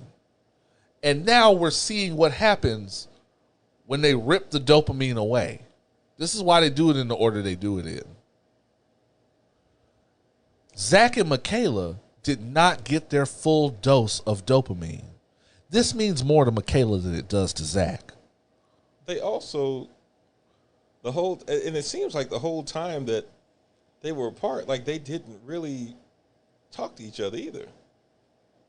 Supposedly they FaceTimed or some shit, but like I didn't get the impression that they interacted much. No. Which is a problem. And you know, you would, and again, I know this show is borderline fake, but if you only had that quick experience with this person before y'all were separated due to COVID and you fully recovered and came back, what puzzles me is him, quote unquote, accidentally falling asleep on the couch with a dog. When you have a young, virile, young wife, waiting in the room for you, and because your dog can't sleep, you coax your dog to sleep, and you accidentally fall asleep yourself on the couch. By the way, that is a lie. He did not accidentally fall asleep on the couch. Oz, as a man yourself who is unmarried, married or unmarried. This has nothing to do with it. Okay. You're fond of vagina. Quite so. Okay. Quite so. And if there is new in-house vagina to explore. Correct. And I pardon my audience for being crass as I say this. Would you,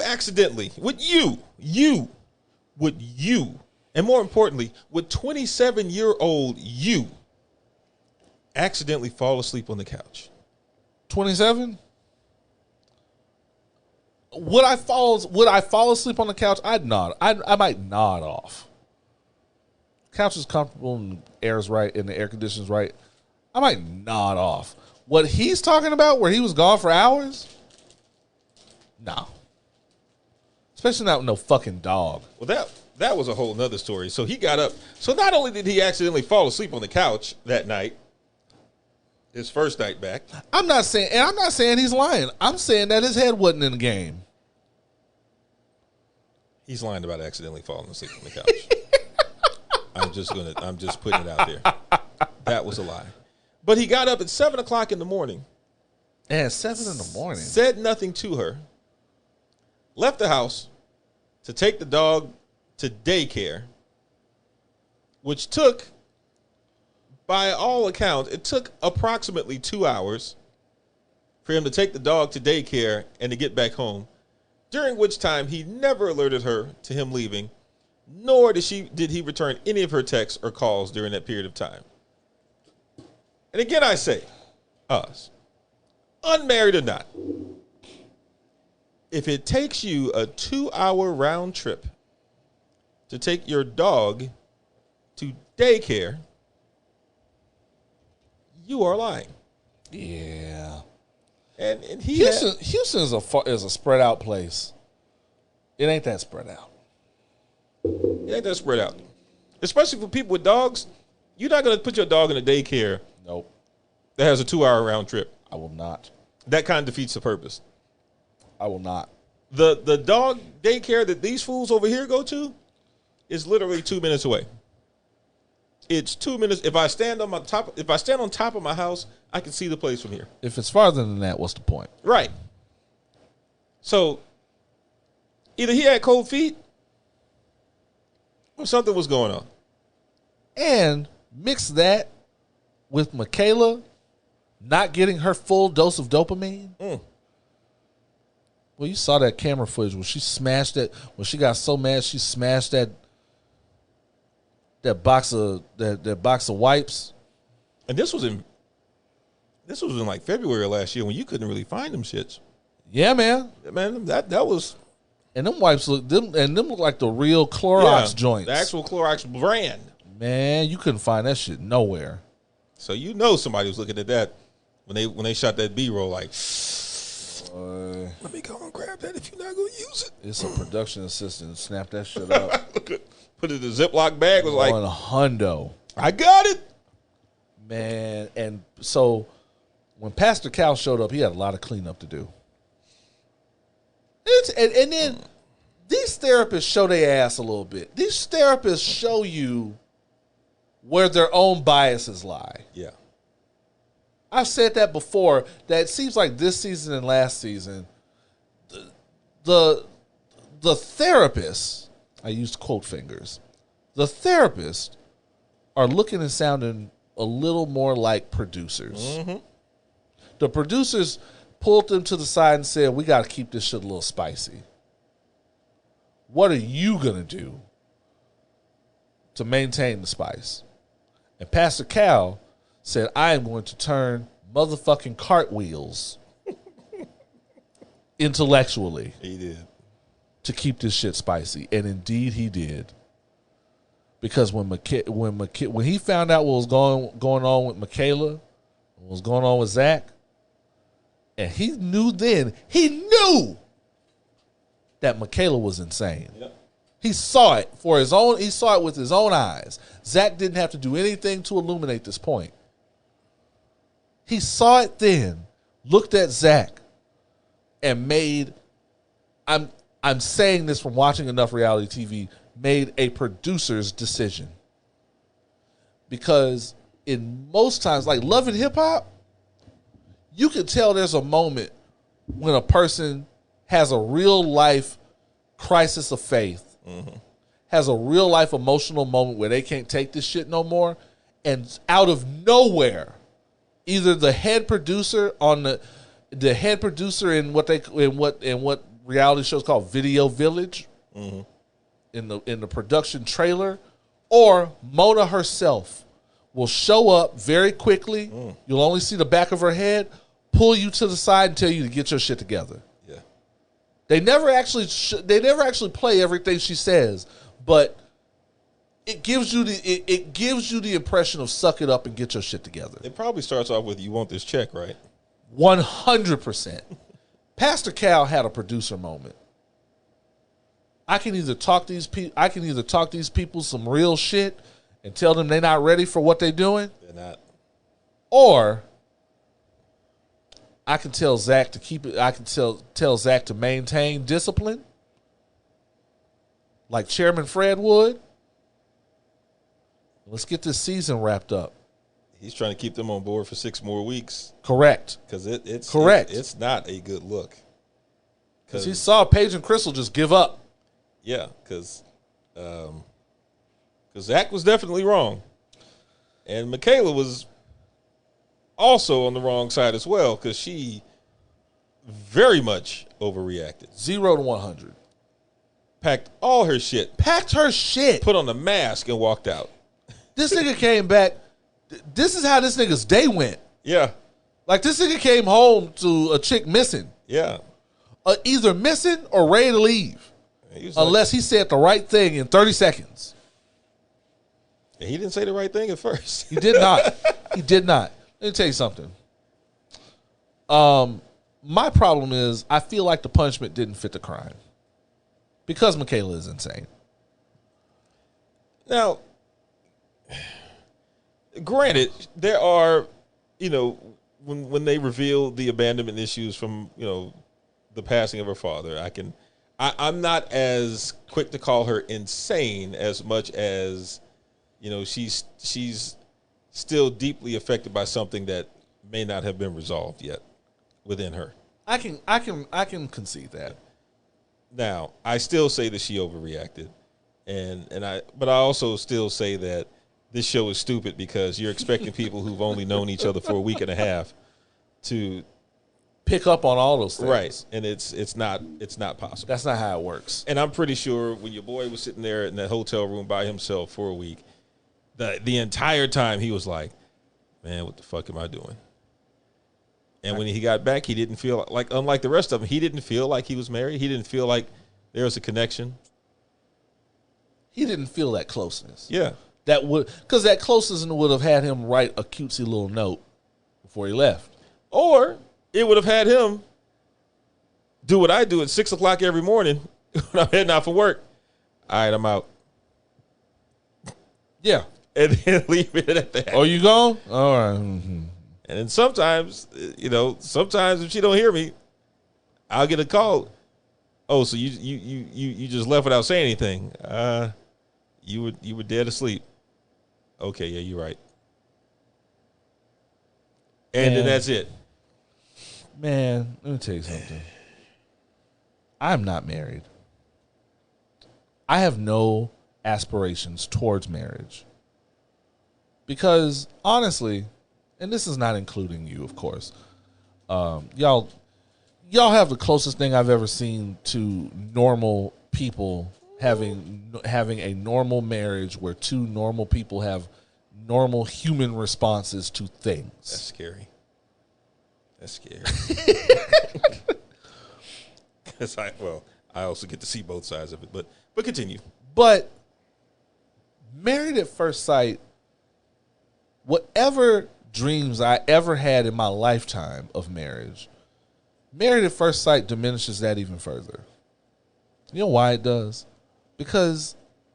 Not because of what the people do on this show, but viewers' reactions to these things, and where people's priorities lie. Gil and Merla. Twitter has been trying to destroy Gil and make him look like the villain in this shit because he referred to Merla as high maintenance. And I understand why. You don't social media as much, so you may not know this, but one of the things that you cannot do on social media is call a woman, call anybody really, but certainly a woman, high maintenance. They will unleash the dogs of hell upon you. You cannot call a woman high maintenance. Or if you do, they will come back with, well, what's wrong with that? And they will say it's not her fault that your broke ass is just too broke to keep up.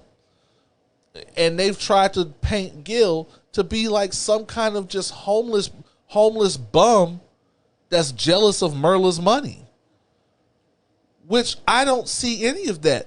He hasn't told her not to go. If that's your money, he hasn't told her not to go out and buy $1,000 red bottoms. But in a marriage, man or woman, I would think that that routine $1,000 purchases would warrant a conversation in a marriage where you're supposed to be planning financially for the future.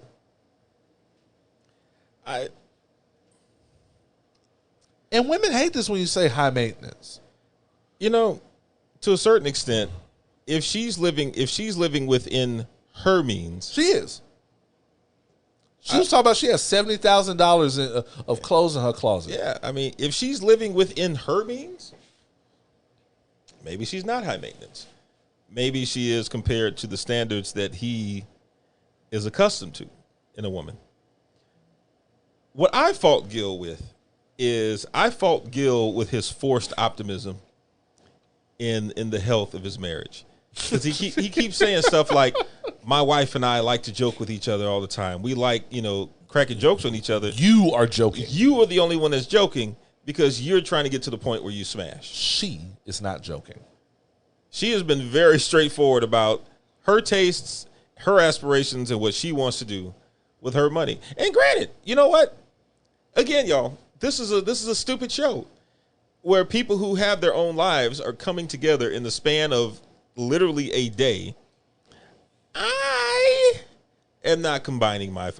As a matter of fact, we are not going to talk finances. Jose and his beard were definitely talking about joint accounts and shit. His Just for Men beard, we're talking about whatever. But I'm like, look, regardless of how much of a shotgun wedding this is, I'm not going to talk about my finances with you yet because whatever has been working out for me so far is working out for me. And everyone has a lifestyle that they're accustomed to. If Gil should have just sucked it up on that honeymoon when they were in. First of all, your honeymoon was in what, Fort Myers, Florida, whatever the shit was, something like the that. Florida Keys. Yeah. Never been to the Florida Keys, but the Florida Keys are located in Florida. Correct. I would imagine it's not a very glamorous destination, period. However, it is a free trip. And the moment that you realize that whatever her name was a snob and started calling that shit a retirement home, Gil, that's when you should have realized, well, this may not go the way that I hope that it goes. And let me be very clear about something. And this is not just for women. This is for all you bougie boat shoe niggas. Kappas. Nobody cares that you're bougie. Nobody cares that you're quote unquote high maintenance. But nobody cares that you dress up to wait in line for the turkey leg hut. I see you. But everyone cares about the way you treat people.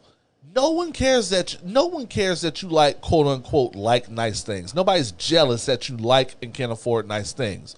But when you liking nice things moves you to treat people who don't covet things the way you do, like gum on the bottom of your shoe, that's when people start not liking you.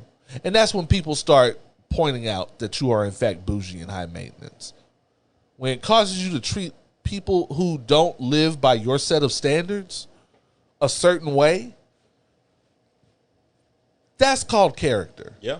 That's what Merla, no one cares that Merla likes $1,000 red bottoms and has $70,000 of shoes, has $70,000 of clothes, other than the people who watch this show and probably intend to rob her. Who the fuck tells people they have $70,000 worth of clothes in their closet on national television? Let me tell you something. No one cares about any of that shit. What people care about is your constant complaining, your constant rolling your eyes at your partner because he's not as bougie as you, and the constant complaining about him not complaining. Remember, you agreed to do this dumbass show. You agreed to this, and you agreed to, on your honeymoon night, you went to bed in a fucking, what was that shit? It was flannel. She went to bed in flannel PJs. What the fuck did you think was on his mind? Even her friends were like, he wants the pussy, right? And you've only committed to referring to him as mildly attractive. Because you talked all that shit about how you hate bald men. No one gives a fuck that you're bougie and like nice things. But the way you treat Gil like a barely wanted pet that you were inherited in a breakup might have some effect on the way people see you on this show. That's how TV works. That's how TV works, especially reality TV. They take the best and worst parts of you and play those and magnify those. Blend all that shit together. And blend all that shit together like a sitcom. You, as far as I can tell, have no good parts, so they only have the bad parts to magnify. But everybody treating Gil like he's just some bum and some homeless pauper. Yes, he is a little corny. A lot corny. I don't think he's penniless. He's a fucking firefighter. They do okay. He's all right. I genuinely think I work with these motherfuckers. These motherfuckers walk into my job all the time. Trust me. The department pays for like 70% of their shit. He's fine. Trust me, he's fine. He's not a pauper. But y'all treating him like he broke just because he isn't blindly going with Merla on these fucking shopping sprees to buy red bottoms and shit that don't matter. And doesn't have a wall full of art and photographs that are just her, like she's fucking Mike Lowry. This is why I don't fuck with marriage, because the way people respond to this shit tells you everything about them and how shallow they are. And now when it's just cool to be shallow, so what if I'm high maintenance? Now it's just cool to be shallow. This is also extreme Tinder dating where you can't swipe left. Just kind of stuck with what you got for about 8 weeks. This is true. This show is stupid, but y'all got me hooked on this dumbass show. It's wild. There's a lot of wild shit going on. And I will just say, last but not least, before we go to break, Bow and Johnny, fam, Johnny is out. Johnny is out. Johnny is being very polite to someone that technically he's known for some years. Yeah. Johnny is out.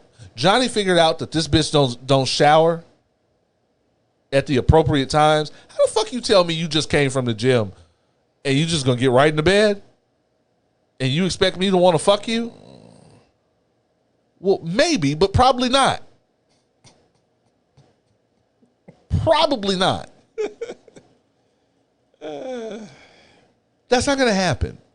And I don't understand why someone that you say is so much like you, why you would expect them to want that to happen. Because he's just as neurotic as you, spreadsheet girl. This man had 12 of the same shirt in his closet.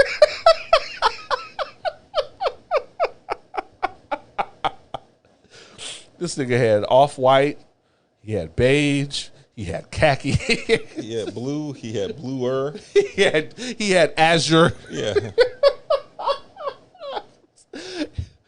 I don't know what you expected from this. Periwinkle? No, let me tell you. I take that back. I know what she expected from this. She expected a rich white man. I said it. I went on and said, I'm sorry. I said it. She expected a rich white man who doesn't care one way or the other and is too busy to care. She expected a rich white man. I'm telling you what was on her mind. You've seen the show more than I have, so it's possible. I've seen one season more than you have. I'm just telling you. I saw their character descriptions and I knew exactly what time it was. As a single man in Houston, I knew exactly what she was looking for. Is still looking for.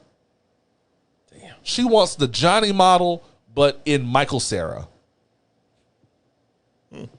I'm telling you. We will keep up with this show as long as we can. Because this show is batshit crazy. And I'm starting to formulate a theory about who's actually going to stay married on decision day and who is not. going to be very interesting. It'll be interesting because right now I'm almost going to say none of them. Brett and Ryan are going to make it. Oh, that's true. Brett and Ryan are just boring enough. They're just bored enough. They're just boring enough to make it, and they're going to get a season of couples cam out of them.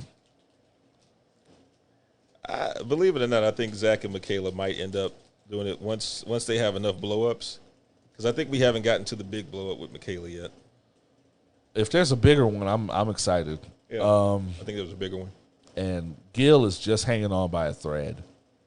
Nah, that's not going to happen with him. Gil's just hanging. He's about to lose it. He's going to be the meltdown. Yeah. We're going to take a quick break. We'll be back with more foolishness and fuckery. Y'all know what it is.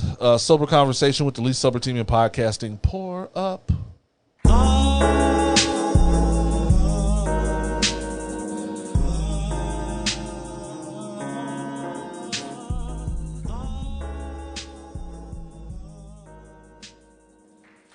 And we are back. We are black.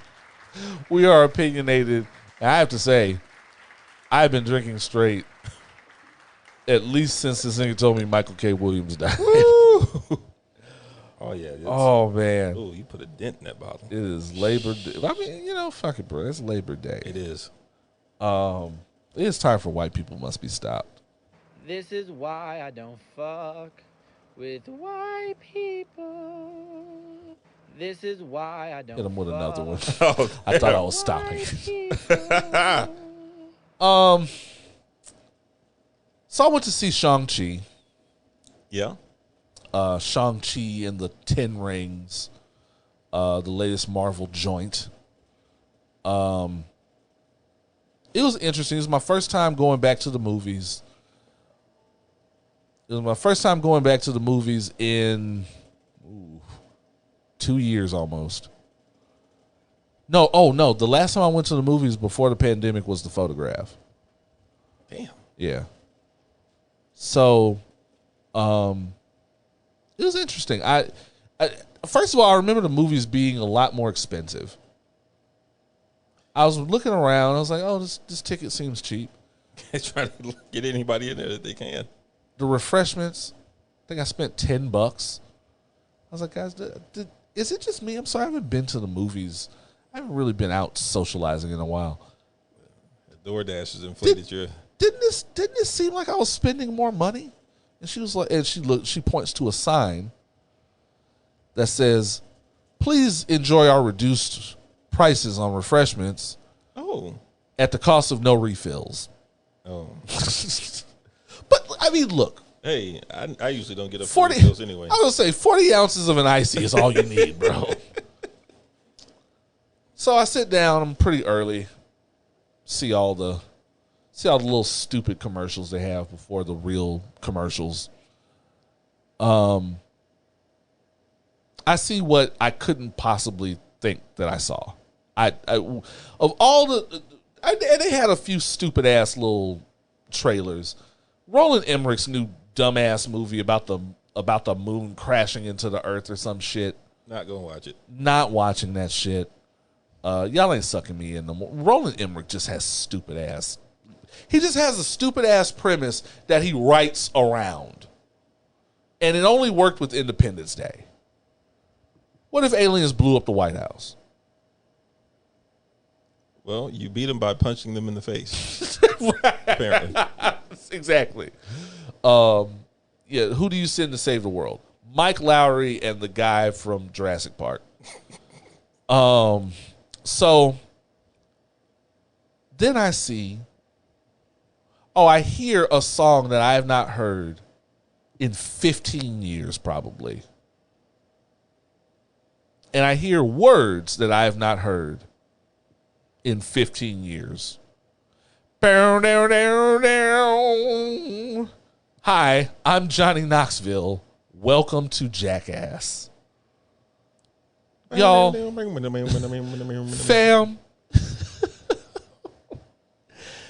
there is a movie. MTV unearthed Johnny Knoxville and Friends to have a Jackass reunion. That's how far we are in this reunion pandemic shit. And I'm already done with the reunion shit because I saw the picture of the Friends reunion. All the friends look like they are all vampires feeding off of Joey. Damn. Have you seen Matt LeBlanc lately? Nope. All the friends look like they are vampires specifically feeding off of Matt LeBlanc's life essence. Is it that bad? Yes. Yeah. And, you know, at least Kudrow wasn't no spring chicken when they were doing Friends. I'm just saying. So now they have a Jackass reunion. Johnny Knoxville got a full head of gray hair. He's only 49. And he's only 49, and they still shoving turkeys up his ass and shooting him out of catapults over shallow lakes. And he's just signing all the way up for this. And what I noticed the most is that they tried to convince us that Jackass has evolved and gotten woke, because there was one element that Jackass has never had before that they had in this case. They had a black person. Let's go. And he wasn't even doing any of the stunts. He was just following the motherfuckers around laughing.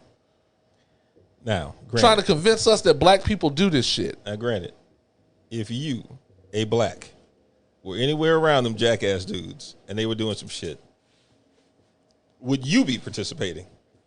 I'd be filming it from across the street. I mean, look, my TikTok numbers will go up. I will not be interacting with them. Yeah. I mean, I would be there like, oh, damn, that's wild. That's fucked up. Also, any one of y'all motherfuckers touch me, hands. Because I already know Just letting y'all know right now. Exactly. I can't be unguarded around these motherfuckers. I can't be unguarded around Steve-O. You could be squared up the whole time. The entire time. I'm be Shang-Chi in tiger stance. Fuck out of here. And don't get me wrong, I watched this shit back in the day. I was also in high school.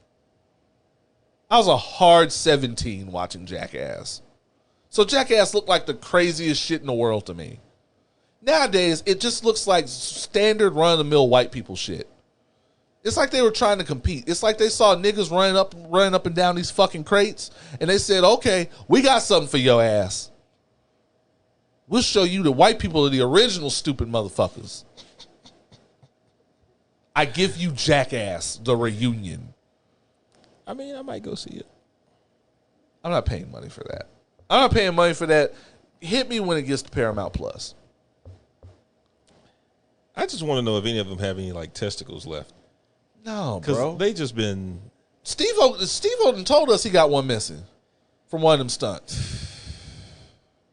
Steve-O has said... And by the way, Steve-O looks like the most sober of them all. Which is scary.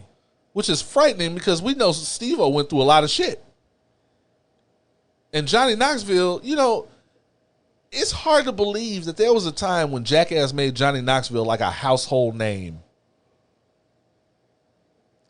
That catapulted him into shit.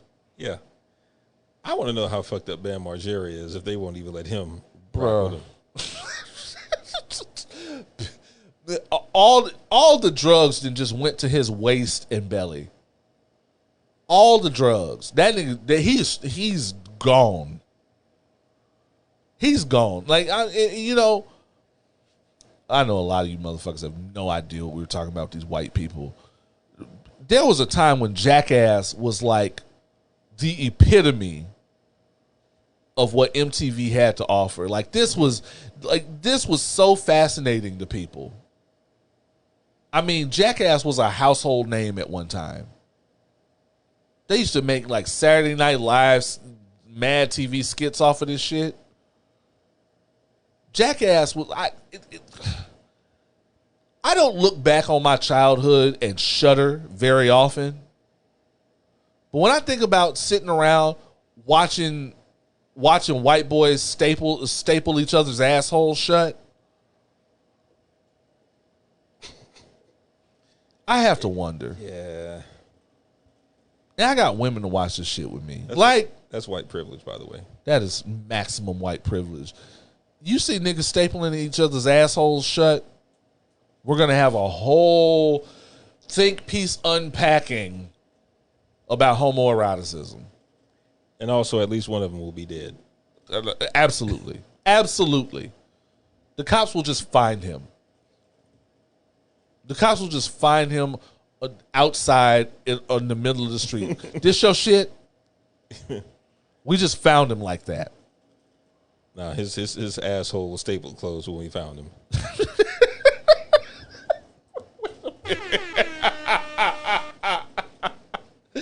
Oh man, it's the asshole staple killer. Shit. Is that the name of this episode? No. Episode 152, the asshole staple. Oh man. They go fuck the algorithm, all the algorithms up on us. I had to put that here and white people must be stopped because I feel like Jackass is just the epitome of everything white people must be stopped stands for. Yeah. Everything. No natural predators personified. This is what happens when you have no natural predators.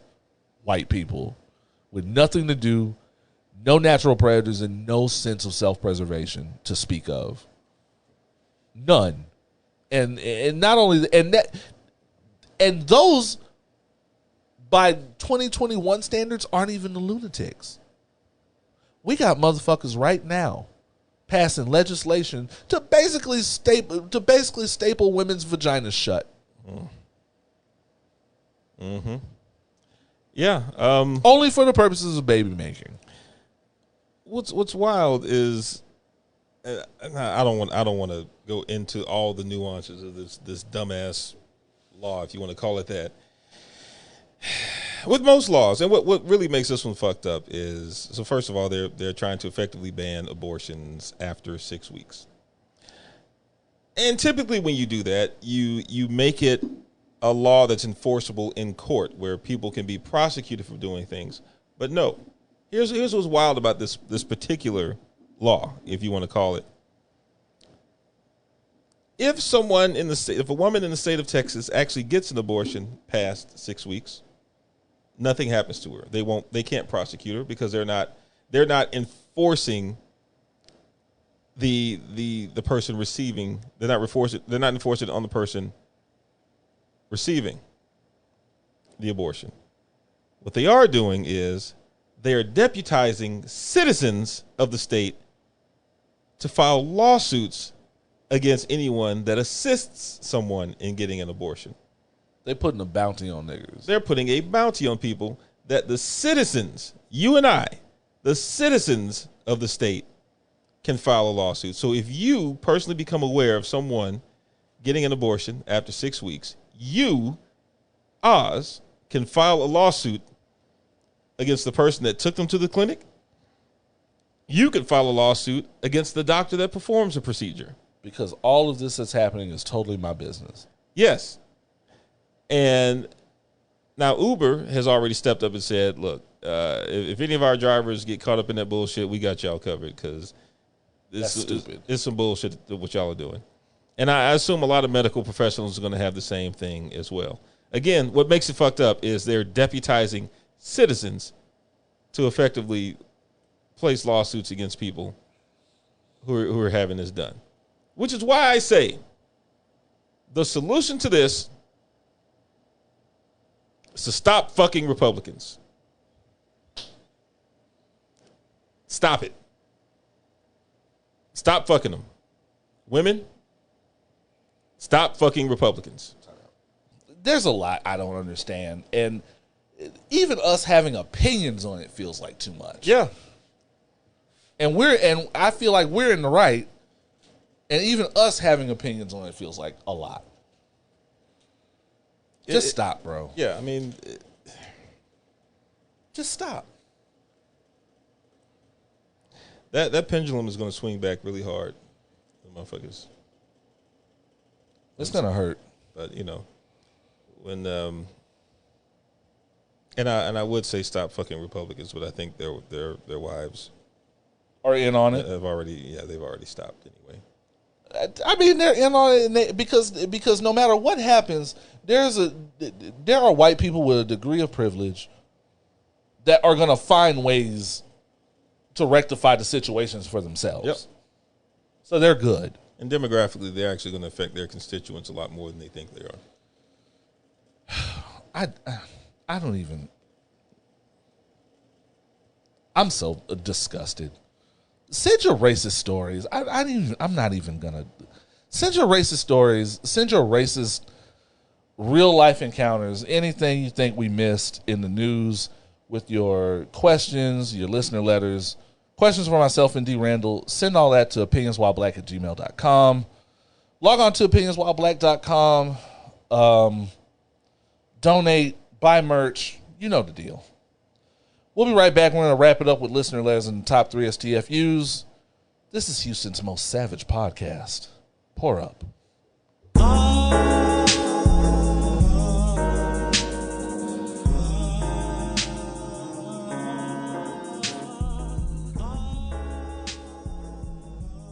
We are back. Yep. We are black. We are opinionated. And I got to calm down. Gotta calm down. You can do too much sometimes. You know. Who knows? Time for our listener letters. All right. David Santiago seems to have a good one for us. Oh, shit. He writes, since it was one of my listener letters that started the conversation on polyamory, I wanted to loop back around to recent developments and keep the conversation going. I recently had an amicable split from my secondary partner who was monogamous and was trying her best, but just wasn't wired for it. No fault and no shame. It's not for everyone, and I respect that fully, and we remain good friends. One thing our conversation made me realize is that people will sacrifice being in a relationship that's right for them just to be with someone. Even if it does them more harm than good. I felt like she deserved better and did the ethical thing by breaking it off, but she felt I wasn't allowing her to choose what she was willing to endure. I couldn't sleep right knowing that it would just end in hurting her feelings every time I was with my primary or someone else, especially now that we're planning trips to sex clubs and swinging events. What are your thoughts on all of this? Wow. Okay. It's not for everyone. Yeah. It's not for everyone. I agree. And so my thing is that, and this isn't just polyamory versus anything else. It's in the fact that there are models that we subscribe to as people. We fall in with people that aren't our type in regular monogamous models and try to make that shit work. Mm-hmm. When we know this person isn't right for us, and we would never, and if in a moment of desperation, we would never fall in with this person in any other facet of life if it weren't for the dopamine. So I expect people to fall out of their model. I expect people to fall out of their, sometimes maybe even their sexuality, to be in a relationship with somebody that wants to be with them, no matter how bad it is for them.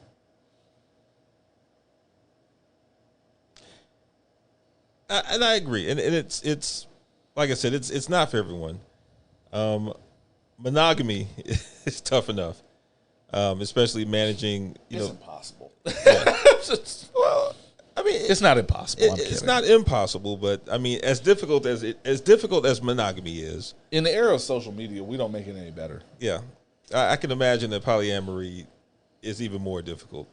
Especially when it comes to managing people's expectations of what's going into the relationship. And, and I would imagine in polyamory, another part of the difficulty is how much can each person that's involved in it withstand, I guess, the presence, for lack of a better term, of the other people present in the relationship. Like, I personally can't imagine having to balance time or manage time in any way equally between two other people. like that. It's a lot of expectation, first of all, for me. Right. But second of all, it's just, it's. I jokingly say it's enough getting yelled at by one person. I don't know how much I could take getting yelled at by two people for the same shit. And I feel bad because everybody's done it, and everybody's fallen into some model of something that didn't serve them,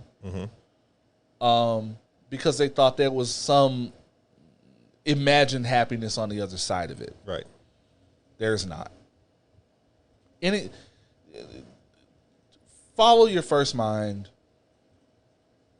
and I won't say and these things won't happen because they still will. But I think you'll be better served to realize and maneuver accordingly. And it sucks that at the cost of your friend maybe being uncomfortable in certain situations, this might cause some static. But I think in the long run, it would be even worse if y'all stayed in this relationship in a model that did not serve her best interest. Correct. So ultimately, you did the right thing, and I think part of you being 100% comfortable in something is that it's rare to fall in with people that are 100% comfortable, or sometimes people that think they're 100% comfortable when they're actually not, and they haven't asked a lot of the hard questions. Everybody's not going to be able to hang. There are going to be diminishing returns. That's a lesson you have to learn. That's a lesson that other people are going to have to learn when falling into these new models that a lot of these generations are not necessarily trained for in the first place. I'm curious to enter into a discussion with people who are involved in polyamorous relationships, just because I'm very ignorant to a lot of how it works. Like, I'm curious to understand the dynamic of what happens when there's an existing relationship and another person is added to that relationship. Like, are there discussions about seniority that happen with that? Like, what are those types of expectations come with that? That's got to be rough. Yeah, and that's, I'm not used to it. I'm used to knowing niggas that cheat. Yeah, while listening to Certified Lover Boy. That's not, it's not polyamory if everybody doesn't know what's happening. True, right? That's yeah, and that's another thing you might have to look out for. Yeah, is that some motherfuckers really be sheep's and wolves clothing, and in the afterthought they'd be like, oh well, I'm polyamorous, so you might believe in polyamory, but the person that you with might not. Man, Nick Cannon is doing this exact shit. Nick Cannon is doing this exact shit. I'm just not. I'm not suited for those Eurocentric models of monogamy or whatever. Yeah, but you do this with women that fall into those Eurocentric standards of beauty. So, and you're rich enough to just have a bunch of babies and pay for them, I guess. I guess so. Wow, David Santiago will hit you with one. Yeah, man, he will hit you with one, and he's not lying. This has been one of our more popular topics that people will will really want to be talking to me about. So there's that. Thank you, David Santiago, for that. Y'all send y'all's y'all know what to do. Y'all send y'all's listener letter questions to opinionswhileblack@gmail.com. Hit us in the comment section on the appropriate posts on social media, or just hit me on social media and ask me shit. Time for the top 3 STFUs. Let's go. Who are the 3 people in America that need to shut the fuck up? We have a runner-up. Runner-up is Terry Crews. He's back. Wow. Fam, nobody was talking to him. And he was like, he said on Twitter, the great thing about being disinvited to the cookout is that you're not drinking the Kool-Aid. Okay. What the fuck does that mean? We don't even have to unpack it. What the fuck? Literally nobody was talking to him. And he was like, oh, in case y'all forgot, I got uninvited. No one cared. Remember me? No one cared to uninvite you. We just stopped talking to you. I'm still out here. Shut the man. Terry Crews. Fuck that nigga, man. Number 3 is Kanye West. We don't have to have a big unpacking about it. Kanye's over. I heard Donda, and my take from Donda is that Kanye is over as a music artist. He is going to retain his fan base because they are gullible, but Kanye is over. He has nothing more to say as an artist, period. That's done. He's done. He's done, and he should just stop being a part of the musical conversation. I feel so vindicated. It's over. I felt this way 4 albums ago, but it's yes, over. I love it. Shut the fuck up, man. Number 2 is Larry Elder. The OG Uncle Ruckus needs to shut the fuck up. OG Uncle Ruckus was having a conversation with Candace Owens on the Candace Owens show, whatever the fuck that is, about we shouldn't be having saying that we shouldn't be having the conversation about reparations because if we give reparations to slaves and descendants of slaves, then we have to give it to the descendants. We shouldn't be having that conversation because slave owners also got reparations. Slave owners did not also get reparations. Slave owners got reparations. Yeah. Slave owners got reparations at the time of Reformation. Not Reformation. Abolition. Reconstruction. Yeah. They actually got their paper before the slaves were released. They're like, hey, just to let you know, you're gonna have to come off them slaves, but hear me out. I'm gonna give you $300 per slave. And they're like, fuck. Well, I mean, shit. That's a lot of money back then. That was $8,019 in today's Christ. money per slave. That's a conversation. Yeah. So they were like, all right, man. I mean, y'all gonna take them anyway. Yeah, let me make sure I get my paper first. Same time. I don't know you motherfuckers. Same time. All right. Bet. So And- now let's construct a system. So they kept it pushing and didn't say shit.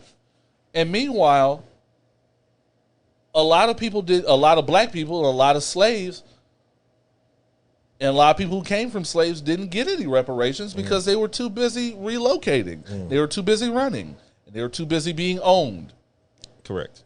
They were too busy not being considered whole humans. 3/5. 3/5 of a human. That's all you got. And now, to clarify, is it news that Larry Elder was talking to Candace Owens on the Candace Owens show? No. This is only news because Larry Elder is running for governor of California. And has a strong chance because Gavin Newsom isn't apparently not that great of a candidate. Yeah. This is not somebody who deserves anyone's vote. I mean, this isn't someone who deserves anyone's time, but he's definitely not someone who deserves anyone's vote. If we're all in the desert and we're all thirsty, he doesn't deserve a sip of water. He doesn't even deserve to be pissed on. I might still piss on him. Actually, it might be a personal enjoyment. No matter what comes, no matter what he thinks. Well, aim for the back of the head then. Just right in the hair, just right in that curly old school 80s school days hair. Fuck him. Fuck Larry Elder. These are not people that deserve. Even Candace Owens giving him a platform, I feel like it's too much of a platform because she felt mystified. She was mesmerized by this information, which tells me how many books Candace Owens has read. Or even the right ones, if there are right ones. She needs to be mesmerized by a perm. Shit.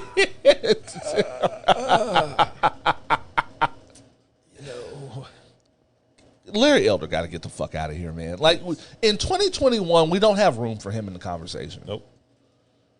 We're not. Things aren't perfect, and things are still bad. But I think at the very least, we've come too far as a country to have Larry Elder talking. Yep. He's got to shut the fuck up. And the number one person who has to shut the fuck up is Boozy Badass. He's on a run. Just stop. He is on a streak. Just stop, bro. Fam, my problem with Boozy and because I feel like this is a result that he doesn't want.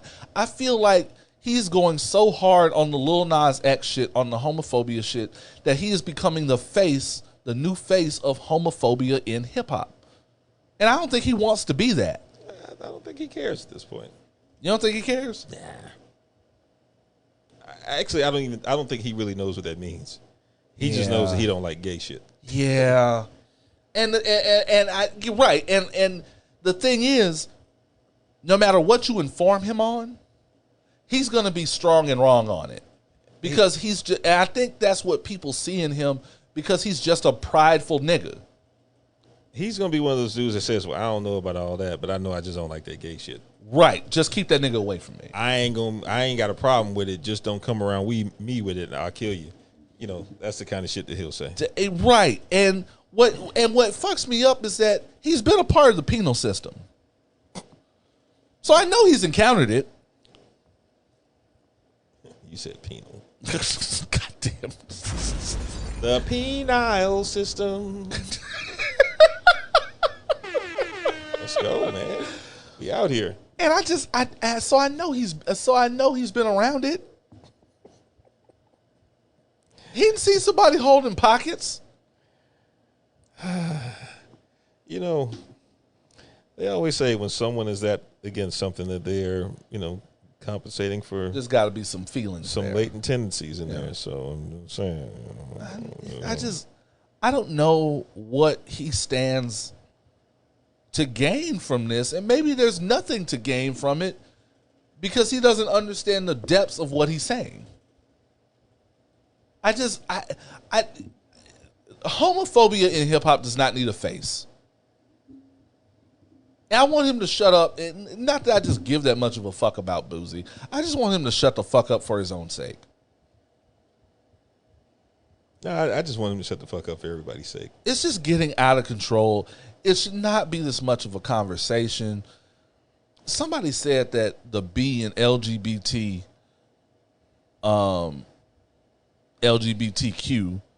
is for Boozy because Boozy is always in the middle of gay shit. I mean, somebody said if you say Lil Nas X 5 times, Boozy gonna pop up in the mirror and do what? Who knows? Wipe me down? Head, shoulders, pants, shoes. I feel like we're having so many progressive conversations culturally. Homophobia on this basic a level feels antiquated. Mm-hmm. It feels like you're talking to somebody that still has a flip phone. And we should be, for all the progressive conversations we're having, we should be past this one. There's just no room for it in all the things that we have to tackle as a community. There's no room for it. I mean, this is a guy who endorses statutory rape. Yeah. Of his son. But we need to listen to his ideas about homosexuality. So basically, he should shut the fuck up. Yes. Yeah. Shut the fuck up! And he should get the biggest shut the fuck up. And he should get... The reason I give him the shut the fuck up over Larry Elder... Yes, Larry Elder is asking for our votes, and that's important. Not our votes, because we don't live in California. He's culturally asking for our votes. But Boozy has centered himself so much in this culturally that I feel like it's going to embolden people who should know better. Mm-hmm. People who even do know better and are just using Boozy as an unwilling patsy. And getting people on the side of this. And that's not right. I feel like there are, I don't want to make it a whole deeper, darker criminal link thing, But there are always smarter people behind the loudmouth dummy with the microphone. Mm-hmm. There are always smarter people waiting for them to bring more true believers. And the last thing we need in hip-hop is more true believers keeping the culture down. We should be past this. Boozy needs to understand that we're past this. And if he doesn't want to understand that we're past this and he doesn't want to bring anything new to the conversation, you should shut the fuck up. D. Randall, did we do a podcast? We survived it. Yeah, we survived it. Narrowly. Narrowly survived it. Team Oz, I feel like Team Oz is old. But fam, listeners, community, thank you so much for riding with us on this ride. Thank you so much for your continued support. I promise we have some great things coming up in the future. Some things that have been on my mind. I don't know. It just I have to get reacclimated to life. Outside of this podcast, life out in the world. I'm seeing that now. You know, work, all that, and you know, whether we like it or not, whether we need it, the world is kind of opening up. The world is opening up, whether against all logic and sanity. And we're going to be there, and you know, so we have to think about ways to make sure that model is properly updated to keep you guys being able to cope with day-to-day life outside of here. Mm-hmm. You know, so we're always thinking about that. We're always thinking about you guys. Merch, I'm going to go ahead and say it. Okay. Fall merch is going to happen either on or the week of my birthday, September 22nd. Let's go. Fall, brand new merch. I think you're going to like what we have to offer. I'm not even going to tell you what we're going to start off with. Mm-hmm. I'm not even going to tell you. Don't tell them. You don't need to know. They don't need to know all that. Don't need to know. Mind your business. Stay in touch. Stay on opinionswhileblack.com. Stay on our social medias. There will be clues. We're going to have some shit coming up. I don't know what the fuck I'm doing for my birthday, by the way. I'll probably, it's not going to be an event. Delta won't have it. I'll just pop up somewhere and just send a little secret message to a few of y'all, and we'll just get drunk and have a few laughs. Probably something like that. Just drop a pin. Just drop a pin. Get vaccinated. Get vaccinated now. Get vaccinated now. Like this week. Figure it out. Get vaccinated now, and you should be getting the last shot by my birthday. Hopefully. So get yourself in order, and we can hang out and party. We'll be back with more foolishness and fuckery next week. Until then, this has been episode 152 of Opinions While Black. I have been Oz. For now, I'm still D. Randall. And as always, forever imparting titties.